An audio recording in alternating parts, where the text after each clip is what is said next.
ಕೇಳಿಸ್ತಿದೆ Yes, ಮಾತಾಡಿ. Madam, Okay. ಕೇಳಿಸ್ತಿದೆ. ಸರ್ ಸಾರಿ, ಇಂಟರ್ನೆಟ್ ಸ್ವಲ್ಪ ಇಲ್ಲ ಪ್ರಾಬ್ಲಮ್ ಇರ್ಲಿ. ಅದು ಇಲ್ಲ, ನಾನ್ it's ಅದು okay. ಮೋಸ್ಟ್ಲಿ ನಾನ್ ಇಷ್ಟೊತ್ತು ಮಾತಾಡೋದು ಸಹಿಸ್ಕೊಳ್ತಿಲ್ಲ ಅನ್ಸುತ್ತೆ. This ಸಾರಿ is ನಾವು also- ತಗೊಂಡಿಲ್ಲ, ವಾಪಸ್ ಮಾಡ್ಬಿಟ್ಟಿದೀವಿ. Yes sir.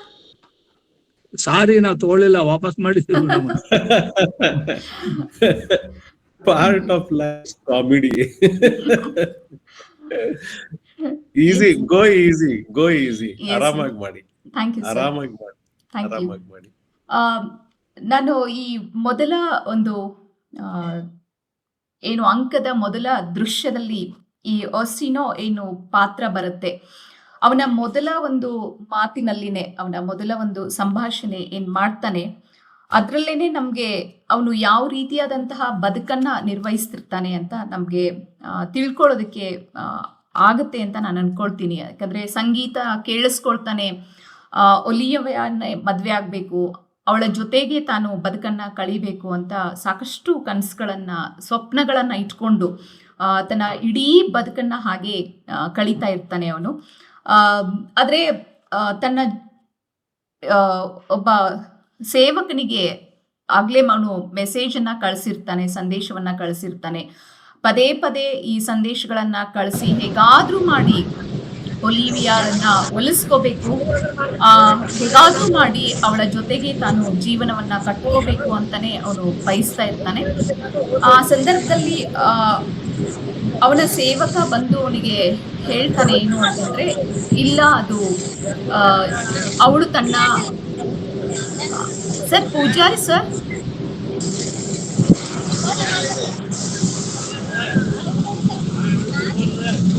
ವೆಂಕಣ್ಣ ಪೂಜಾರ್ ದಯವಿಟ್ಟು ಮ್ಯೂಟ್ ಮಾಡ್ಕೊಳ್ಳಿ. ವೆಂಕಣ್ಣ ಪೂಜಾರ್ ದಯವಿಟ್ಟು ಮ್ಯೂಟ್ ಮಾಡ್ಕೊಳ್ಳಿ. ಮೇಡಮ್, ನೀವು ಎಲ್ರನ್ನೂ ಮ್ಯೂಟ್ ಮಾಡಕ್ಕಾಗಲ್ವಾ? ಸರ್ ಮಾಡ್ತಾ ಇದ್ದೀನಿ ಸರ್, ಮಾಡ್ತಾ ಇದ್ದೀನಿ.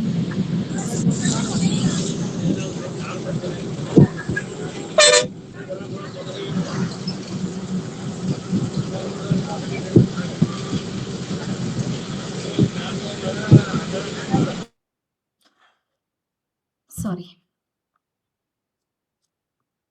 ಸೊ ನಾವು ಸೇವಕ ಅವನಿಗೆ ಹೇಳ್ತಾನೆ, ಇಲ್ಲ ಒಲಿವಿಯಾ ಈಗ ಯಾರನ್ನೂ ಕೂಡ ಸಂಪರ್ಕ ಮಾಡುವಂತಹ ಒಂದು ಸ್ಥಿತಿನಲ್ಲಿಲ್ಲ, ಯಾಕಂದ್ರೆ ಅವಳ ಅಣ್ಣನ ಒಂದು ಮರಣದ ಶೋಕದಲ್ಲಿ ಅವಳು ಮುಳುಗೋಗಿದ್ದಾಳೆ. ಇನ್ನು ಮುಂಬರುವ 7 ವರ್ಷಗಳ ಕಾಲ ತಾನು ಯಾರನ್ನೂ ಕೂಡ ಸಂಪರ್ಕ ಮಾಡೋದೇ ಇಲ್ಲ ಅಂತ ಅವಳು ಸ್ಪಷ್ಟವಾಗಿ ಹೇಳಿ ಕಳಿಸಿದ್ದಾಳೆ. ಹಾಗಾಗಿ ನಾವ್ಯಾರೂ ಕೂಡ ಅವಳ ಹತ್ರನೂ ಕೂಡ ಹೋಗಕ್ಕಾಗೋದಿಲ್ಲ ಅಂತ ಹೇಳಿ ಈ ಒಂದು ಸಂಭಾಷಣೆಯನ್ನ ನಾವು ನೋಡ್ತೇವೆ. ಸೊ ಪ್ರಾರಂಭದಲ್ಲಿ ನಮಗೆ ಈ 2 ಪಾತ್ರಗಳ ಪರಿಚಯ ಆಗುತ್ತೆ. ಡ್ಯೂಕ್ ಯಾವ ಥರ ಇರ್ತಾನೆ, ಅವನ ಮನಸ್ಥಿತಿ ಅಂತದ್ದು. ಅಂದರೆ ಒಟ್ಟು ಶೇಕ್ಸ್ಪಿಯರ್ ಕಾಮಿಡಿಗಳ ಒಂದು ಲಕ್ಷಣಗಳಲ್ಲಿ ಇದು ಕೂಡ ಒಂದು. ಅಂದರೆ ಸಂಗೀತ ಅನ್ನೋದು ಯಾವಾಗಲೂ ಪ್ರಾರಂಭದಿಂದನೂ ಪ್ರಾರಂಭ ಆಗೋದು ಸಂಗೀತದಿಂದಾನೇ, ಅಂತ್ಯ ಆಗೋದನ್ನು ಕೂಡ ಸಂಗೀತದಿಂದಾನೇ. ಸಂಗೀತ ಯಾವಾಗಲೂ ಕೂಡ ಇಡೀ ನಾಟಕದ ಸುತ್ತ ಸುಳಿದಾಡ್ತಾ ಇರುತ್ತೆ. ಅದು ಕೂಡ ಒಂದು ಲಕ್ಷಣ. ಈ ಲಕ್ಷಣಗಳನ್ನ ಕೂಡ ನಾನು ಎಲ್ಲೆಲ್ಲಿ ಅಂತದನ್ನು ಲಕ್ಷಣಗಳು ನಮಗೆ ಇಡೀ ನಾಟಕದಲ್ಲಿ ಕಾಣಿಸ್ಕೊಳ್ತಾ ಹೋಗುತ್ತೆ. ಯಾಕಂದ್ರೆ ಇದು ಹಾಸ್ಯಾಸ್ಪದ ನಾಟಕ ಆಗಿದ್ರೂ ಕೂಡ ಇಡೀ ಬದುಕಿನ ಒಂದು ಸಾಕಷ್ಟು ಗಂಭೀರತೆಯನ್ನ ಕಟ್ಕೊಡುವಂತಹ ಒಂದು ನಾಟಕ ಕೂಡ ಆಗುತ್ತೆ. ಅಂದ್ರೆ ನಾವು ಹೇಳ್ತೀವಲ್ಲ, ಕಷ್ಟದಲ್ಲೂ ಸುಖ ಇದೆ, ಅದನ್ನ ಹುಡುಕಬೇಕಷ್ಟೇ ಎನ್ನುವಂತಹ ಮಾತುಗಳಿಗೆ ಸಮಾನವಾಗಿ ನಾವು ನೋಡೋದಾದ್ರೆ ಹಾಸ್ಯದಲ್ಲೂ ಕೂಡ ಒಂದು ಗಂಭೀರತೆ ಇರುತ್ತೆ. ಬದುಕಿನ ಸಾಕಷ್ಟು ಹಾಸ್ಯದ ಮೂಲಕ ಬದುಕನ್ನ ನಾವು ಹೇಗೆ ನೋಡ್ತಾ ಹೋಗ್ತೀವಿ ಅನ್ನೋದನ್ನು ಕೂಡ ನಾವಲ್ಲಿ ನೋಡೋದಕ್ಕೆ ಸಾಧ್ಯತೆಗಳಿದೆ. ಹಾಗೆ ದೃಶ್ಯ 2ರಲ್ಲಿ ನಮಗೆ ಮತ್ತೊಂದು ಬಹಳ ಮುಖ್ಯವಾದಂತಹ ಪಾತ್ರ ವಿಯೋಲಾ ಎನ್ನುವಂತಹ ಪಾತ್ರ. ಆ ವಿಯೋಲಾ ಪಾತ್ರ ಸಿಸಾರಿಯೋ ಆಗಿನೂ ಕೂಡ ತನ್ನನ್ನು ತಾನು ಮಾರ್ಪಾಡು ಮಾಡ್ಕೊಳ್ತಾಳೆ. ಅಂದರೆ ತನ್ನ ಡಿಸ್ಗೈಸ್ ಅಂದರೆ ವೇಷಧಾರಣೆ ಮಾಡ್ಕೊಳ್ತಾಳೆ. ಯಾವ ಕಾರಣಕ್ಕಾಗಿ ತನ್ನ ಮೂಲ ಒಂದು ವ್ಯಕ್ತಿತ್ವವನ್ನು, ಅಂದರೆ ಮಹಿಳೆಯಾದಂಥ ವಿಯೋಲಾ ಆ್ಯಕ್ಚುಲಿ ಅವರು ಮೆಸ್ಲಿನ್ ಒಂದು ನಗರಕ್ಕೆ ಸೇರಿದಂಥವ್ರು. ವಿಯೋಲಾ ಮತ್ತು ಅವರ ಸಹೋದರ ಸೆಬಾಸ್ಟಿನ್ ಇವರಿಬ್ರು ಕೂಡ ಐಡೆಂಟಿಕಲ್ ಟ್ವಿನ್ಸ್, ಅಂದರೆ ನೋಡೋದಕ್ಕೆ ತದ್ರೂಪವಾಗಿರ್ತಾರೆ ಇಬ್ರು ಕೂಡ. ಅಕಸ್ಮಾತ್ ಇಬ್ರಿಗೂ ಪುರುಷ ವೇಷ ಹಾಕಿದ್ರೆ ಯಾರು ವಿಯೋಲಾ ಯಾರು ಸೆಬಾಸ್ಟಿನ್ ಅಂತ ನಮಗೆ ಐಡೆಂಟಿಫೈ ಮಾಡೋಕ್ಕೆ ಆಗೋದಿಲ್ಲ. ಹಾಗೆಯೇ ಇಬ್ರಿಗೂ ಕೂಡ ಸ್ತ್ರೀ ವೇಷನ ಹಾಕಿದ್ರೆ ಯಾರೂ ಕೂಡ ಐಡೆಂಟಿಫೈ ಮಾಡೋಕ್ಕಾಗೋದಿಲ್ಲ. ಅಷ್ಟರ ಮಟ್ಟಿಗೆ ಹೋಲಿಕೆಗಳು ಅವರಿಬ್ಬರ ಮಧ್ಯದಲ್ಲಿ ಇರುತ್ತೆ. ಅವರಿಬ್ಬರೂ ಕೂಡ ಸಮುದ್ರದಲ್ಲಿ ಪ್ರಯಾಣ ಮಾಡ್ತಿರ್ಬೇಕಾದ್ರೆ ಸಮುದ್ರದಲ್ಲಿ ಅವರ ಚಲನೆ ಮಾಡುವಂಥ ಹಡಗು ಒಂದು ದಾಳಿಗೆ ವೇವ್ಸ್ಗಳಿಗೆ ಅಲೆಗಳಿಗೆ ತುತ್ತಾಗಿ ಛಿದ್ರವಾಗಿ ಹೋಗ್ಬಿಡುತ್ತೆ ಆ ಹಡಗು. ಅವರು ಬೇರೆ ಬೇರೆ ಕಡೆ ಚದುರು ಹೋಗ್ಬಿಡ್ತಾರೆ. ವಿಯೋಲಾ ಅನ್ಕೊಳ್ತಾಳೆ ತನ್ನ ಸಹೋದರ ಸಮುದ್ರ ಪಾಲಾಗ್ಬಿಟ್ಟಿದ್ದಾನೆ, ಸತ್ತೇ ಹೋಗ್ಬಿಟ್ಟಿದ್ದಾನೆ, ಅದೇ ದುಃಖದಲ್ಲಿ ಇರ್ತಾಳೆ. ಇನ್ನೊಂದು ಕಡೆ ಸೆಬಾಸ್ಟಿನ್ ಬದುಕಿರ್ತಾನೆ. ಆ್ಯಕ್ಚುಲಿ ಅದು ಮುಂದಿನ ದೃಶ್ಯದಲ್ಲಿ ನಮಗೆ ಕಾಣಿಸ್ಕೊಳ್ಳುತ್ತೆ. ಸೊ ಇಲ್ಲಿ ವಿಯೋಲಾ ಬದುಕಿ ಅವರು ಯಾವ ನಗರಕ್ಕೆ ಒಂದು ದಡಕ್ಕೆ ಸೇರ್ತಾರೆ ಅಂತಂದರೆ, ಇಲ್ಲೇನು ಒರ್ಸಿಯನೋ ಇರ್ತಾನೆ, ಇಲೇರಿಯಾ ಎನ್ನುವಂತಹ ನಗರಕ್ಕೆ ಬಂದು ಸೇರ್ತಾರೆ. ಸೊ ಅಲ್ಲಿ ಕ್ಯಾಪ್ಟನ್ ಮತ್ತು ಕೆಲವರು ಅವ್ರ ಜೊತೆಗೆ ಬದುಕುಳಿದಂತಹ ವ್ಯಕ್ತಿಗಳ ಒಂದು ಕ್ಯಾಪ್ಟನ್ ಮತ್ತು ವಿಯೋಲಾ ಮಧ್ಯೆ ಒಂದು ಸಂಭಾಷಣೆ ನಡೆಯುತ್ತೆ ಈ ಒಂದು ದೃಶ್ಯದಲ್ಲಿ. ಈ ವಿಯೋಲಾ ಕೇಳ್ತಾಳೆ, ಇದು ಯಾವ ನಗರ, ನಾವು ಬಂದಿದ್ದೀವಲ್ಲ, ನಾನು ಹೇಗಿರ್ಬೇಕಿಲ್ಲಿ, ನನಗೆ ಯಾರೂ ಪರಿಚಯ ಇಲ್ಲ ಅಂತ ಹೇಳಿದಾಗ, ಇಲ್ಲ ಇಲ್ಲಿರುವಂಥ ಡ್ಯೂಕ್ ಅವನು ಒರ್ಸಿಯಾನ್ ಭಾಳ ಒಳ್ಳೆ ವ್ಯಕ್ತಿತ್ವ ಇರುವಂತಹ ವ್ಯಕ್ತಿ. ಬಟ್ ಹೌದಾ, ಹಾಗಿದ್ರೆ ನಾನು ಒಂದು ಟೈಮ್ ಆ ವ್ಯಕ್ತಿ ಬಗ್ಗೆ ಕೇಳಿದ್ದೆ, ನಮ್ಮ ತಂದೆ ಹೇಳ್ತಾ ಇದ್ರು, ಬಟ್ ಆವಾಗ ಅವನಿಗೆ ಮದುವೆ ಆಗಿರಲಿಲ್ಲ ಅಂತ ಹೇಳ್ತಾಳೆ ಅವಳು. ಅದಕ್ಕೆ ಕ್ಯಾಪ್ಟನ್ ಹೇಳ್ತಾನೆ, ಅವಾಗಷ್ಟೇ ಅಲ್ಲ ಈಗಲೂ ಕೂಡ ಅವ್ನು ಮದುವೆ ಆಗಿಲ್ಲ, ಅವ್ನು ಯಾವಾಗಲೂ ಕೂಡ ಕಲ್ಪನೆಯಲ್ಲೇ ತೇಲ್ತಾ ಇರ್ತಾನೆ, ಸ್ವಪ್ನಗಳಲ್ಲೇ ತೇಲ್ತಾ ಇದ್ದಾನೆ. ಒಲಿವಿಯಾ ಅನ್ನುವಂತಹ ಚೆಲುವೆ ಮತ್ತು ಶ್ರೀಮಂತೆ, ಅವಳನ್ನೇ ಮದುವೆ ಆಗಬೇಕು ತಾನು ಅಂತ ಇವತ್ತಿಗೂ ಕೂಡ ಅವನು ಕಾಯ್ತಾ ಇದ್ದಾನೆ ಅಂತ ಹೇಳಿದಾಗ, ಹಾಗಿದ್ರೆ ನಾನು ಬದುಕಬೇಕು ಅಂತಂದರೆ ಸೊ ಅವನ ಸೇವಕನಾಗಿ ನಾನು ಹೋಗಬೇಕು. ಬಟ್ ನಾನು ಒಬ್ಬ ಹುಡುಗಿಯಾಗಿ ಹೋದರೆ ತನಗೆಲ್ಲಿ ತೊಂದರೆಗಳಿರುತ್ತೋ ಅಥವಾ ಏನಾದರೂ ನನಗೆ ಅಪಾಯ ಆಗಬಹುದು ಅಂದರೆ ತನ್ನನ್ನು ತಾನು ಬಹಳ ಸುರಕ್ಷಿತವಾಗಿ ಕಾಪಾಡ್ಕೋಬೇಕು ಅನ್ನುವಂಥ ಒಂದು ಧೋರಣೆ ಇದ್ದಿರಬಹುದು. ಸೊ ಹಾಗಾಗಿ ಅವಳು ಏನು ಮಾಡ್ತಾಳೆ ಅಂತಂದರೆ ಪುರುಷ ವೇಷವನ್ನು ಧಾರಣೆ ಮಾಡಿ ಅವಳು ಕೇಳ್ತಾಳೆ ಕ್ಯಾಪ್ಟನ್ಗೆ ಏನು ಅಂತಂದರೆ, conceal me what I am and be my aid for such disguise as happily shall become the form of my intent. I will serve this duke. So ಇಲ್ಲಿರುವಂಥ ಡ್ಯೂಕನ್ನು ಅಂದರೆ ಒರ್ಸಿಯಾನನ್ನು ನಾನು ಒಬ್ಬ ಸೇವಕಿಯಾಗಿ ಅಲ್ಲಿ ಹೋಗ್ತೀನಿ, ನನ್ನ ವೇಷವನ್ನು ಬದಲು ಮಾಡ್ಕೊಳ್ತೀನಿ, ಪುರುಷನಾಗಿ ಹೋಗ್ತೀನಿ, ಆದರೆ ನೀನು ಯಾವುದೇ ಕಾರಣಕ್ಕೂ ಯಾರಿಗೂ ಕೂಡ ಅದನ್ನು ತಿಳಿಸಬಾರ್ದು ಅಂತ ಪ್ರಾಮಿಸನ್ನು ತಗೊಳ್ತಾಳೆ. ಹಾಗೆಯೇ ಅವಳು ವೇಷ ಧರಿಸ್ಕೊಂಡು ಅವನ ಅಂದರೆ ನಗರವನ್ನು ಅವನ ಸ್ಥಳವನ್ನು ಸೇರ್ತಾಳೆ, ಸೇವಕಿಯಾಗಿ ಸೇರ್ಕೊಳ್ತಾಳೆ. ನಮಗೆ ದೃಶ್ಯ 3ರಲ್ಲಿ ಸಬ್ ಪ್ಲಾಟ್ ಶೇಕ್ಸ್ಪಿಯರ್ದು ಮತ್ತೊಂದು ಅಂದರೆ ಅವರ ನಾಟಕಗಳಲ್ಲಿ ಒಂದು ಮುಖ್ಯ ಒಂದು ಕಥಾಹಂದರ ಅಲ್ಲಿ ಪ್ರಾರಂಭ ಆದರೆ, ಇನ್ನೊಂದು ಕಡೆ ಅದರ ಪೂರಕವಾಗಿರುವಂತಹ ಸಬ್ ಪ್ಲಾಟನ್ನು ಕೂಡ ಅಲ್ಲಿ ಕನ್ಸ್ಟ್ರಕ್ಟ್ ಮಾಡ್ತಾ ಹೋಗ್ತಾರೆ. ಆ ಸಬ್ ಪ್ಲಾಟಲ್ಲಿ ಕಂಪ್ಲೀಟ್ ಆದಂತಹ ಏನು ಹಾಸ್ಯಮಯ ದೃಶ್ಯಗಳನ್ನೇ ನಾವು ನೋಡ್ತಾ ಹೋಗ್ಬೋದು. ಕೆಲವೊಂದು ಡೈಲಾಗ್ಸ್ಗಳನ್ನು ನಾನು ಅಲ್ಲಲ್ಲೇ ಅದು ಆ್ಯಸ್ ಇಟ್ ಈಸ್ ನಾನು ಓದ್ತಾ ಬಹುಶಃ ನನಗೆ ಅನಿಸೋದು ಈ ಕೆಲವೊಂದು ಡೈಲಾಗ್ಸ್ಗಳು, ಮುಂದೆ ಬರುವಂತಹ ಕೆಲವು ಡೈಲಾಗ್ಸ್ಗಳು ಅವರ ಸಂಭಾಷಣೆಗಳಲ್ಲಿ ನನಗೆ ತುಂಬ ಅಪೀಲಿಂಗ್ ಆದಂತಹ ಡೈಲಾಗ್ಸ್ಗಳನ್ನು ನಾನು ಅಲ್ಲಲ್ಲೇ ಕೋಟ್ ಮಾಡ್ತೀನಿ. ಬಹುಶಃ ಅವು ಒಂದು ರೀತಿಯಾದಂಥ ಚರ್ಚೆಗೆ ಭಾಳಷ್ಟು ಎಡೆ ಮಾಡಿಕೊಡುತ್ತೇನೋ. ಬಹುಶಃ ಒಂದು ಸ್ತ್ರೀವಾದಿ ನೆಲೆಯಲ್ಲಿ ಇಟ್ಕೊಂಡು ನಾವು ನೋಡೋದಾದರೆ ಅಥವಾ ಒಟ್ಟು ಮನುಷ್ಯನ ಒಂದು ನೆಲೆಯನ್ನು ಇಟ್ಕೊಂಡು ನೋಡೋದಾದರೆ ಅಂತ ನನಗೆ ಅನಿಸ್ತಾ ಇರುತ್ತೆ. ಸೊ ಇಲ್ಲಿ ಈ ದೃಶ್ಯದಲ್ಲಿ 3ನೇ ದೃಶ್ಯದಲ್ಲಿ ನಮಗೆ ಮತ್ತೊಂದಿಷ್ಟು ಮಹತ್ವದ ಕ್ಯಾರೆಕ್ಟರ್ಗಳು.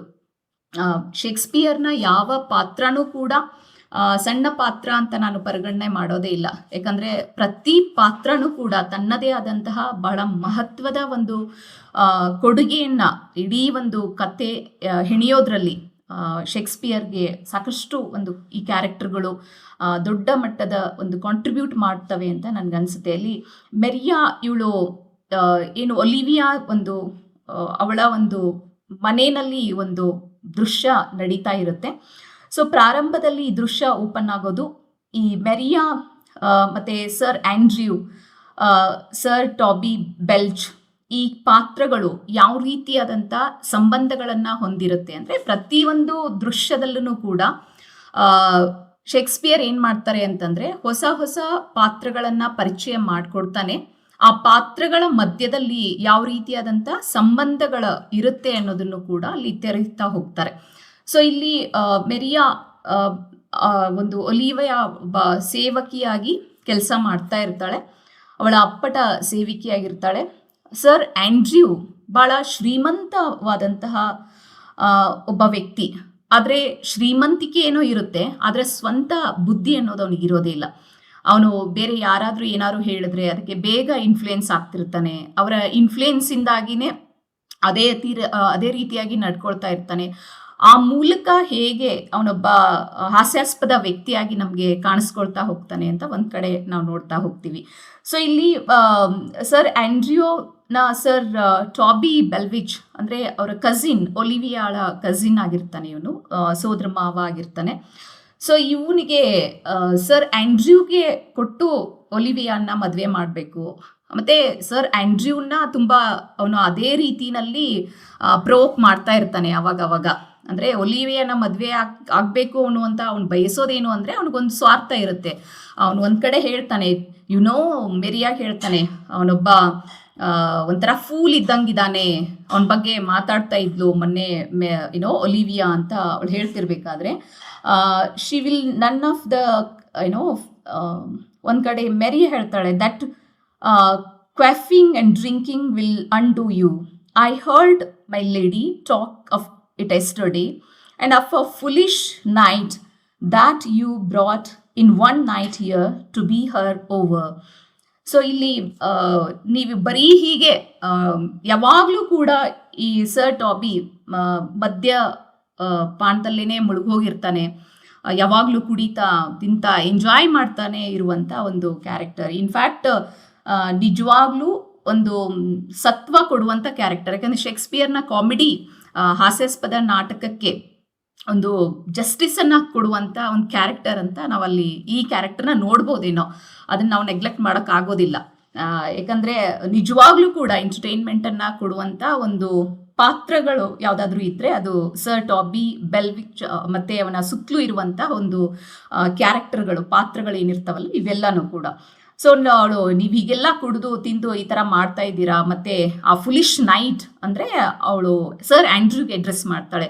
ಅವನನ್ನು ಬೇರೆ ಕರ್ಕೊಂಬಂದಿದೀಯಾ, ಅವನ ಜೊತೆಗೆ ಮದುವೆ ಮಾಡಬೇಕು ಅಂತ ಬೇರೆ ಆಸೆ ಪಡ್ತಿದೀಯಾ, ಅವಳು ಎಷ್ಟು ಬೈತಾ ಇದ್ಲು ಗೊತ್ತಾ ನಿನಗೆ, ಹೀಗೆಲ್ಲ ಹೇಳಿದಾಗ ಸರ್ ಆಂಡ್ರ್ಯೂ ಕೂಡ ಅಲ್ಲಿ ಅವನಿಗೆ ರಿಯಲೈಸ್ ಆಗಿರುತ್ತೆ. ಆ್ಯಕ್ಚುಲಿ ಅವನು ತುಂಬ ಆಸೆ ಪಡ್ದಿರ್ತಾನೆ ಒಳಗಡೆ ಒಲಿವಿಯಾ ಅಂತ ಸುಂದರಿ ಮತ್ತು ತನ್ನ ಸ್ಟೇಟಸ್ಗೆ ಮ್ಯಾಚ್ ಆಗುವಂಥ ಹುಡುಗಿ ಯಾರು ತಾನೇ ಇಷ್ಟಪಡದೆ ಇರೋಕ್ಕಾಗತ್ತೆ. ಅವನಿಗೂ ಕೂಡ ಆಸೆ ಇರುತ್ತೆ ಅವಳು ತನ್ನನ್ನು ಮದುವೆ ಆಗಲಿ ಅಂತ ಹೇಳಿ. ಬಟ್ ಅವಳು ಎದುರುಗಡೆ ಹೋಗಿ ಹೇಳ್ಕೊಳ್ಳುವಂಥ ಒಂದು ಧೈರ್ಯ ಆಗಲಿ, ಆ ಒಂದು ಸ್ಟ್ರೆಂತ್ ಆಗಲಿ ಅವನಿಗಿರೋದೇ ಇಲ್ಲ. ಎಲ್ಲೂ ಕೂಡ ಸರ್ ಆಂಡ್ರ್ಯೂ ಅವಳ ಹತ್ರ ಹೋಗಿ ತನ್ನ ಪ್ರೀತಿಯನ್ನು ಎಕ್ಸ್ಪ್ರೆಸ್ ಮಾಡೋದೇ ಇಲ್ಲ. ಅವನು ಹೇಳ್ತಾನೆ, faith I will home tomorrow. ಯಾವಾಗ ಸರ್ ಟಾಬಿ ಹೇಳ್ತಾನೆ ಅವನಿಗೆ, ಇಲ್ಲ ನೀನು ಇರು, ಟ್ರೈ ಮಾಡು, ಅವ್ಳಿಗೆ ಹೇಗಾದರೂ ಮಾಡಿ ಅವ್ಳನ್ನ ಒಲಿಸ್ಕೋ ಅಂತ ಹೇಳ್ತಿರ್ಬೇಕಾದ್ರೆ, ಇಲ್ಲ ನಾನು ಮನೆಗೆ ಹೋಗ್ಬಿಡ್ತೀನಿ. And sir Toby, your niece will not be seen, or if she be, it's four to none, she will none of me. The count himself here hard by over Har.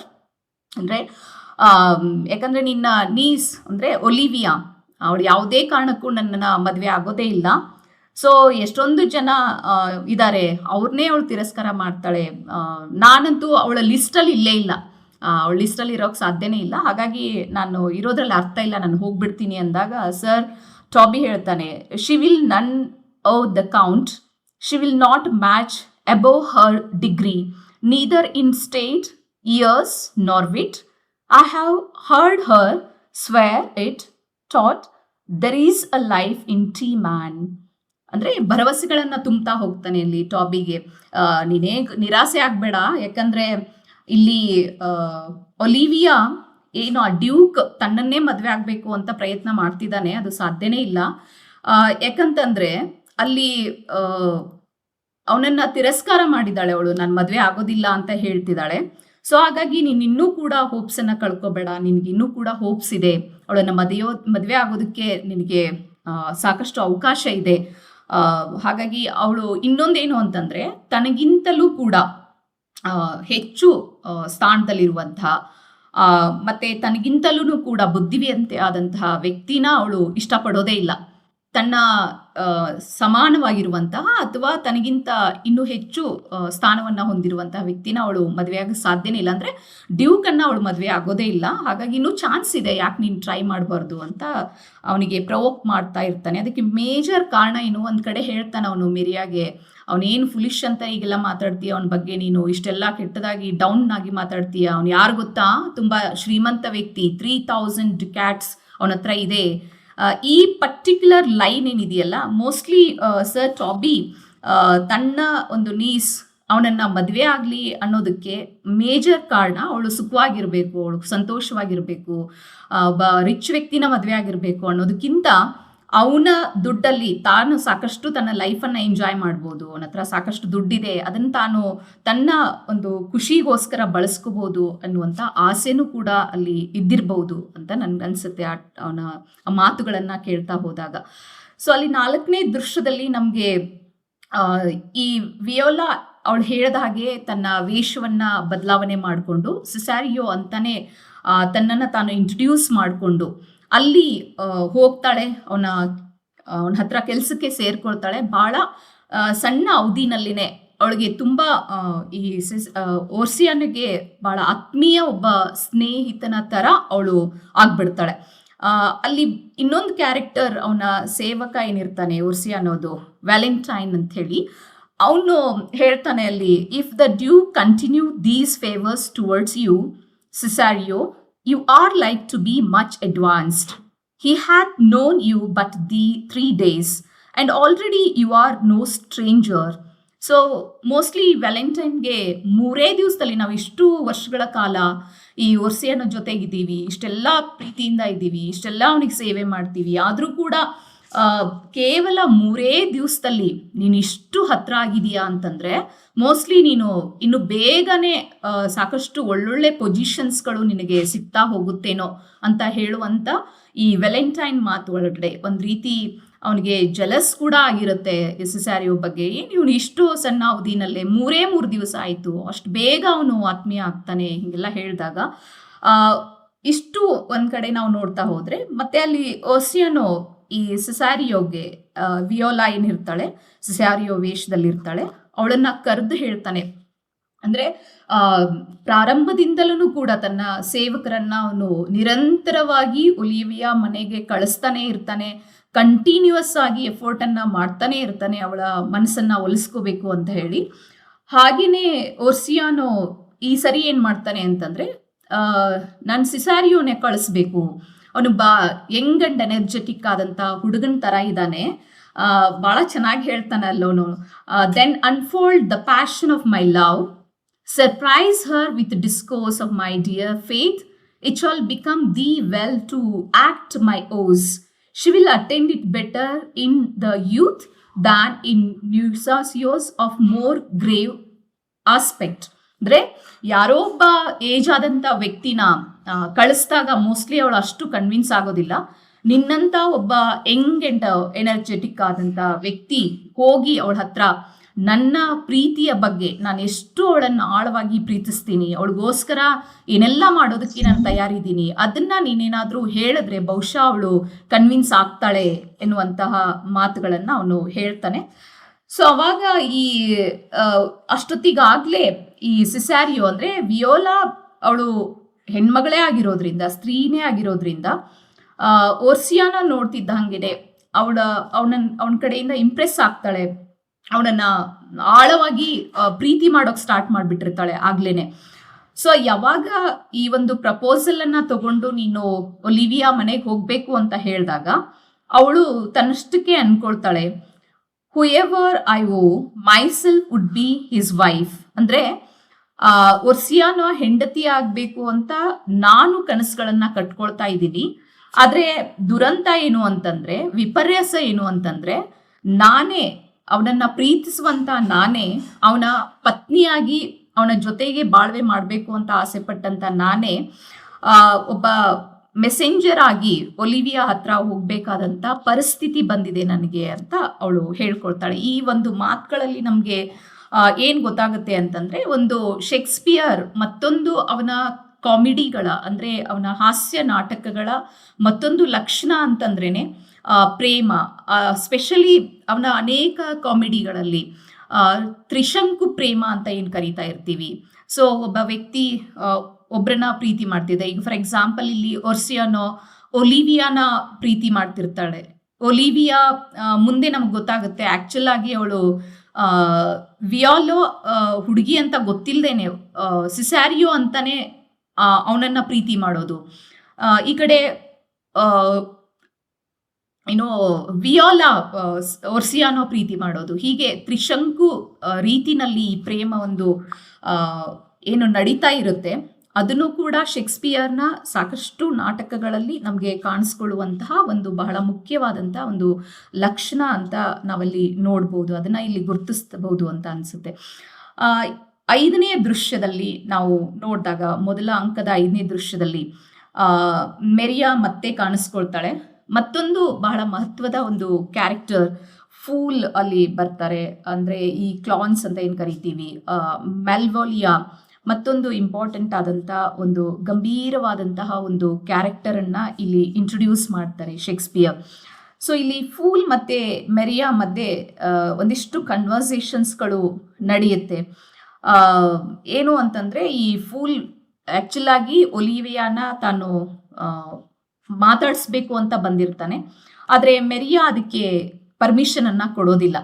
So initially ಅದನ್ನು ಯಾವಾಗ ಅವಳು ತಡೀತಾಳೆ, ಅವನನ್ನು ತಡೆದು ಹೇಳ್ತಾಳೆ, suppose ನೀನೇನಾದರೂ ಅವಳನ್ನು ಸಂಪರ್ಕ ಮಾಡೋಕ್ಕೆ ಅಂತ ಟ್ರೈ ಮಾಡಿದ್ರೆ ಬಹುಶಃ ನಿನ್ನನ್ನು ಹ್ಯಾಂಗ್ ಮಾಡಿ ಸಾಯಿಸ್ಬೇಕಾಗತ್ತೆ, ಈ ಥರದ್ದೆಲ್ಲ ಮಾತುಗಳನ್ನು ಹೇಳಿದಾಗ, let her hang me, he that is well hanged in this world needs to fear no colours. ಅಂದರೆ ಸಾವು ನಿಶ್ಚಿತ ಅಂತಂದವನಿಗೆ ಭಯ ಏನಿರುತ್ತೆ, ನನ್ನನ್ನು ಸಾಯಿಸಲೇಬೇಕು ಅಂತಂದಾಗ ನಾನು ಯಾಕೆ ಭಯ ಪಡಬೇಕು, ನಾನು ಅವಳನ್ನ ನೋಡ್ತೀನಿ, ಮಾತಾಡಿಸ್ತೀನಿ ಅಂತ ಅವನು ಮುಂದೆ ಬರ್ತಾನೆ. ಮತ್ತೊಂದಿಷ್ಟು ಅಲ್ಲಿ ಅವರಿಬ್ಬರ ಮಧ್ಯದಲ್ಲಿ ಸಂಭಾಷಣೆ ನಡೆಯುತ್ತೆ. Yet will you be hanged for being so long absent or to be turned away, is not that as good as hanging to you. So ಇಲ್ಲಿಂದ ಹೊರಟೋಗೋದು ಒಳ್ಳೇದಲ್ವಾ ನೀನು ಸಾಯೋದಕ್ಕಿಂತ ಅಂತ ಹೇಳಿದಾಗ, ಫೂಲ್ ಹೇಳ್ತಾನೆ, many a good hanging prevents a bad marriage and for turning away let summer bear it out and many a good hanging. ಅಂದರೆ ಕೆಟ್ಟ ಒಂದು ವಿವಾಹ ಬಂಧನಕ್ಕೆ ಒಳಗಾಗೋದಕ್ಕಿಂತ ಹ್ಯಾಂಗ್ ಆಗಿ ಸಾಯೋದೇ ಉತ್ತಮ ಅಲ್ವಾ ಅಂತ ಮಾತುಗಳು. ಮತ್ತು ಈಗಾಗಲೇ ಸಮ್ಮರ್ ಇದೆ, ಹೊರಗಡೆ ತಳ್ತಾರೆ, ನಿನ್ನನ್ನು ಹೊರಗಡೆ ದಬ್ಬುತ್ತಾರೆ ಅಂತ ಹೇಳಿದಾಗ, ಹೆಂಗೂ ಸಮ್ಮರ್ ಇದೆ, ಬೇಸಿಗೆ ಕಾಲ ಇದೆ, ಒಳಗಡೆ ಸೆಕೆನಲ್ಲಿ ಕುದಿಯೋದಕ್ಕಿಂತ ಹೊರಗಡೆ ಹೋಗ್ಬೋದಲ್ಲ. ಈ ಥರದ ಮಾತುಗಳು ಸಾಕಷ್ಟು ಒಂದು ಸ್ಟೇಜಲ್ಲಿ ಹಾಸ್ಯವನ್ನು ಈ ವೀಕ್ಷಕರಿಗೆ ಉಣಬಡಿಸ್ತಾ ಹೋಗುತ್ತೆ. ಬಹುಶಃ ಏನೋ ಮದುವೆ ಆಗೋದು, ಕೆಟ್ಟದ ಒಂದು ವಿವಾಹ ಬಂಧನಕ್ಕೆ ಒಳಗಾಗೋದಕ್ಕಿಂತ ಸಾವೇ ಮೇಲು. ಬಹುಶಃ ಇಂಥ ಕೆಲವೊಂದು ಸಂಭಾಷಣೆಯ ಮಾತುಗಳು ಸಾಕಷ್ಟು ಒಂದು ಚರ್ಚೆಗೆ ಒಂದು ಒಳಗಾಗೋದಕ್ಕೆ ಸಾಧ್ಯತೆಗಳಿದೆ. ಇಲ್ಲಿ ಇಷ್ಟೊತ್ತಿಗಾಗಲೇ ಸಿಸ್ಯಾರಿಯೋ ಏನು ಒರ್ಸಿಯಾನೋ ಅವಳನ್ನು ಭೇಟಿ ಆಗಬೇಕು ಅಂತ ಕಳಿಸಿರ್ತಾನೆ. ಅವಳು ಒಲಿವಿಯಾನ ಭೇಟಿ ಆಗಬೇಕು ಅಂತ ಬಂದಿರ್ತಾಳೆ. ಸೊ ಅಲ್ಲಿ ಸರ್ ಟಾಬಿ ಹೇಳ್ತಾನೆ ಒಲಿವಿಯಾಗೆ, ಮತ್ತೆ ಆ ಮೆಸೆಂಜರ್ ಬಂದಿದ್ದಾನೆ, ಯಾವ ಮೆಸೆಂಜರ್ ಅಂತ ಕೇಳ್ತಾಳೆ ಅವಳು. ಅದೇ ಡ್ಯೂಕ್ ಕಳಿಸ್ತಾ ಇರ್ತಾನಲ್ಲ, ಯಾರವನು ಅಂತ ಕೇಳ್ತಾಳೆ. ಅವನ ವಾಟ್ ಈಸ್ ಹಿಸ್ ಮ್ಯಾನರ್ಸ್, ಅವನು ಹೇಗಿದ್ದಾನೆ, ಅವನು ಹೇಗೆ ನಡ್ಕೊಳ್ತಿದ್ದಾನೆ, ಇಲ್ಲ ತುಂಬ ಏನು ಫೂಲ್ ಥರ ಇದ್ದಾನೆ ಅಂತ ಹೇಳಿದಾಗ ಒಲಿವಿಯಾ ಕೇಳ್ತಾಳೆ, but what does he look like, how old is he. So ಈ ಥರ ಅವಳ ಕ್ಯೂರಿಯಾಸಿಟಿ ಏನಿದೆಯಲ್ಲ, ಅವಳು ಹೇಳಿರ್ತಾಳೆ. ಆ್ಯಕ್ಚುಲಿ ಫ್ರಮ್ ಎಟ್ ದ ಬಿಗಿನಿಂಗಲ್ಲಿ ನಮಗೆ ಒಲಿವಿಯಾ ಹೇಗೆ ಇಂಟ್ರೊಡ್ಯೂಸ್ ಆಗ್ತಾಳೆ ಅಂದರೆ, ಅವಳ ಅಣ್ಣನ ಸಾವಿನ ಶೋಕದಲ್ಲಿ ಮುಳುಗೋಗಿರ್ತಾಳೆ. ಅವಳಿಗೆ ಯಾವುದೂ ಬೇಡವಾಗಿರುತ್ತೆ. ಬಹುಶಃ ಒಂದು ಮುಂದಿನ 7 ವರ್ಷಗಳ ಕಾಲ ನಾನು ಯಾರನ್ನೂ ಕೂಡ ಸಂಪರ್ಕ ಮಾಡೋದೇ ಇಲ್ಲ ಅಂತ ಒಂದು ದುಃಖದ ಸ್ಥಿತಿನಲ್ಲಿ ಮುಳುಗೋಗಿರುವಂಥ ಒಲಿವಿಯಾ ಯಾವಾಗ ಈ ಮೆಸೆಂಜರ್ ಬಂದಿದ್ದಾನೆ ಅಂದ ತಕ್ಷಣನೇ ಅವಳಿಗೆ ಕ್ಯೂರಿಯಾಸಿಟಿ, ಅವನಿಗೆ ನೋಡೋಕೆ ಹೇಗಿದ್ದಾನೆ, ಅವನಿಗೆ ಎಷ್ಟು ವಯಸ್ಸಿರ್ಬೋದು, ಹೀಗೆಲ್ಲ ಯಾವ ಥರ ಮಾತುಗಳೇನಿದೆಯಲ್ಲ ಒಲಿವಿಯಾದು. ಸೊ ಬಹುಶಃ ಅವಳಿಗೆ ಅಂದ್ರೆ ಒಬ್ಬ ಸುಂದರವಾದಂತಹ ಯುವಕ, ಒಳ್ಳೆ ಮ್ಯಾನರ್ಸ್ ಇರುವಂತಹ ಯುವಕ, ಅವನನ್ನ ನೋಡ್ಬೇಕು, ಅವನಿಗೆ ಅವನ ಜೊತೆಗೆ ಮಾತನಾಡಬೇಕು ಅನ್ನುವಂಥ ಒಂದು ಕ್ಯೂರಿಯಾಸಿಟಿ ಅವಳಲ್ಲಿ ಇರೋದನ್ನು ಕೂಡ ನಮಗೆ ಇಲ್ಲಿ ಗುರುತಿಸೋಕೆ ಸಾಧ್ಯ ಆಗುತ್ತೆ. ಸೊ ವಿಯೋಲಾ ಬರ್ತಾಳೆ, what is yours to bestow is not yours to reserve. ಅಂದರೆ ಈ ವಿಯೋಲಾ ಮತ್ತೆ ಒಲಿವಿಯಾ ಮಧ್ಯೆ ಮಾತುಕತೆ ನಡೆಯುತ್ತೆ. ಅವಳು ಪರ್ಮಿಷನ್ನ ಕೊಡ್ತಾಳೆ. ಇಲ್ಲ, ನೋಡೋದಕ್ಕೆ ಅವನು ಹೇಗಿದ್ದಾನೆ ಅಂತ ಕೇಳಿದಾಗ ಟಾಬಿ ಹೇಳ್ತಾನೆ, ಏನು ಅಂತಂದರೆ ಅವನು ತುಂಬ ಏಜ್ ಆದ, ಅಂದರೆ ಟಾಬಿ ಅಲ್ಲ, ಮೋಸ್ಟ್ಲಿ ಇವನು ಮೆಲ್ವೈಲಿಯೋ ಹೇಳ್ತಾನೆ, ಅವನು ತುಂಬ ಓಲ್ಡ್ ಆದಂಥ ವ್ಯಕ್ತಿನೂ ಅಲ್ಲ, ಬಾಯ್ಹುಡ್ ಆದಂಥ ಇರುವಂಥ ಸ್ಟೇಜ್ ಇರುವಂಥ ವ್ಯಕ್ತಿನೂ ಅಲ್ಲ, ಇನ್ ಬಿಟ್ವೀನ್ ಇದ್ದಾನೆ, ನೋಡೋಕೆ ಸುಂದರವಾಗಿದ್ದಾನೆ. ಹೀಗೆಲ್ಲ ಹೇಳಿದಾಗ ಮೋಸ್ಟ್ಲಿ ಅವನನ್ನು ನೋಡಬೇಕು ಅಂತ ಕ್ಯೂರಿಯಾಸಿಟಿ ಡೆವಲಪ್ ಆಗುತ್ತೆ ಅವಳಿಗೆ. ಸೊ ಹಾಗಾಗಿ ಕಳಿಸಿ ಅವನನ್ನು ಅಂತ ಹೇಳ್ತಾಳೆ.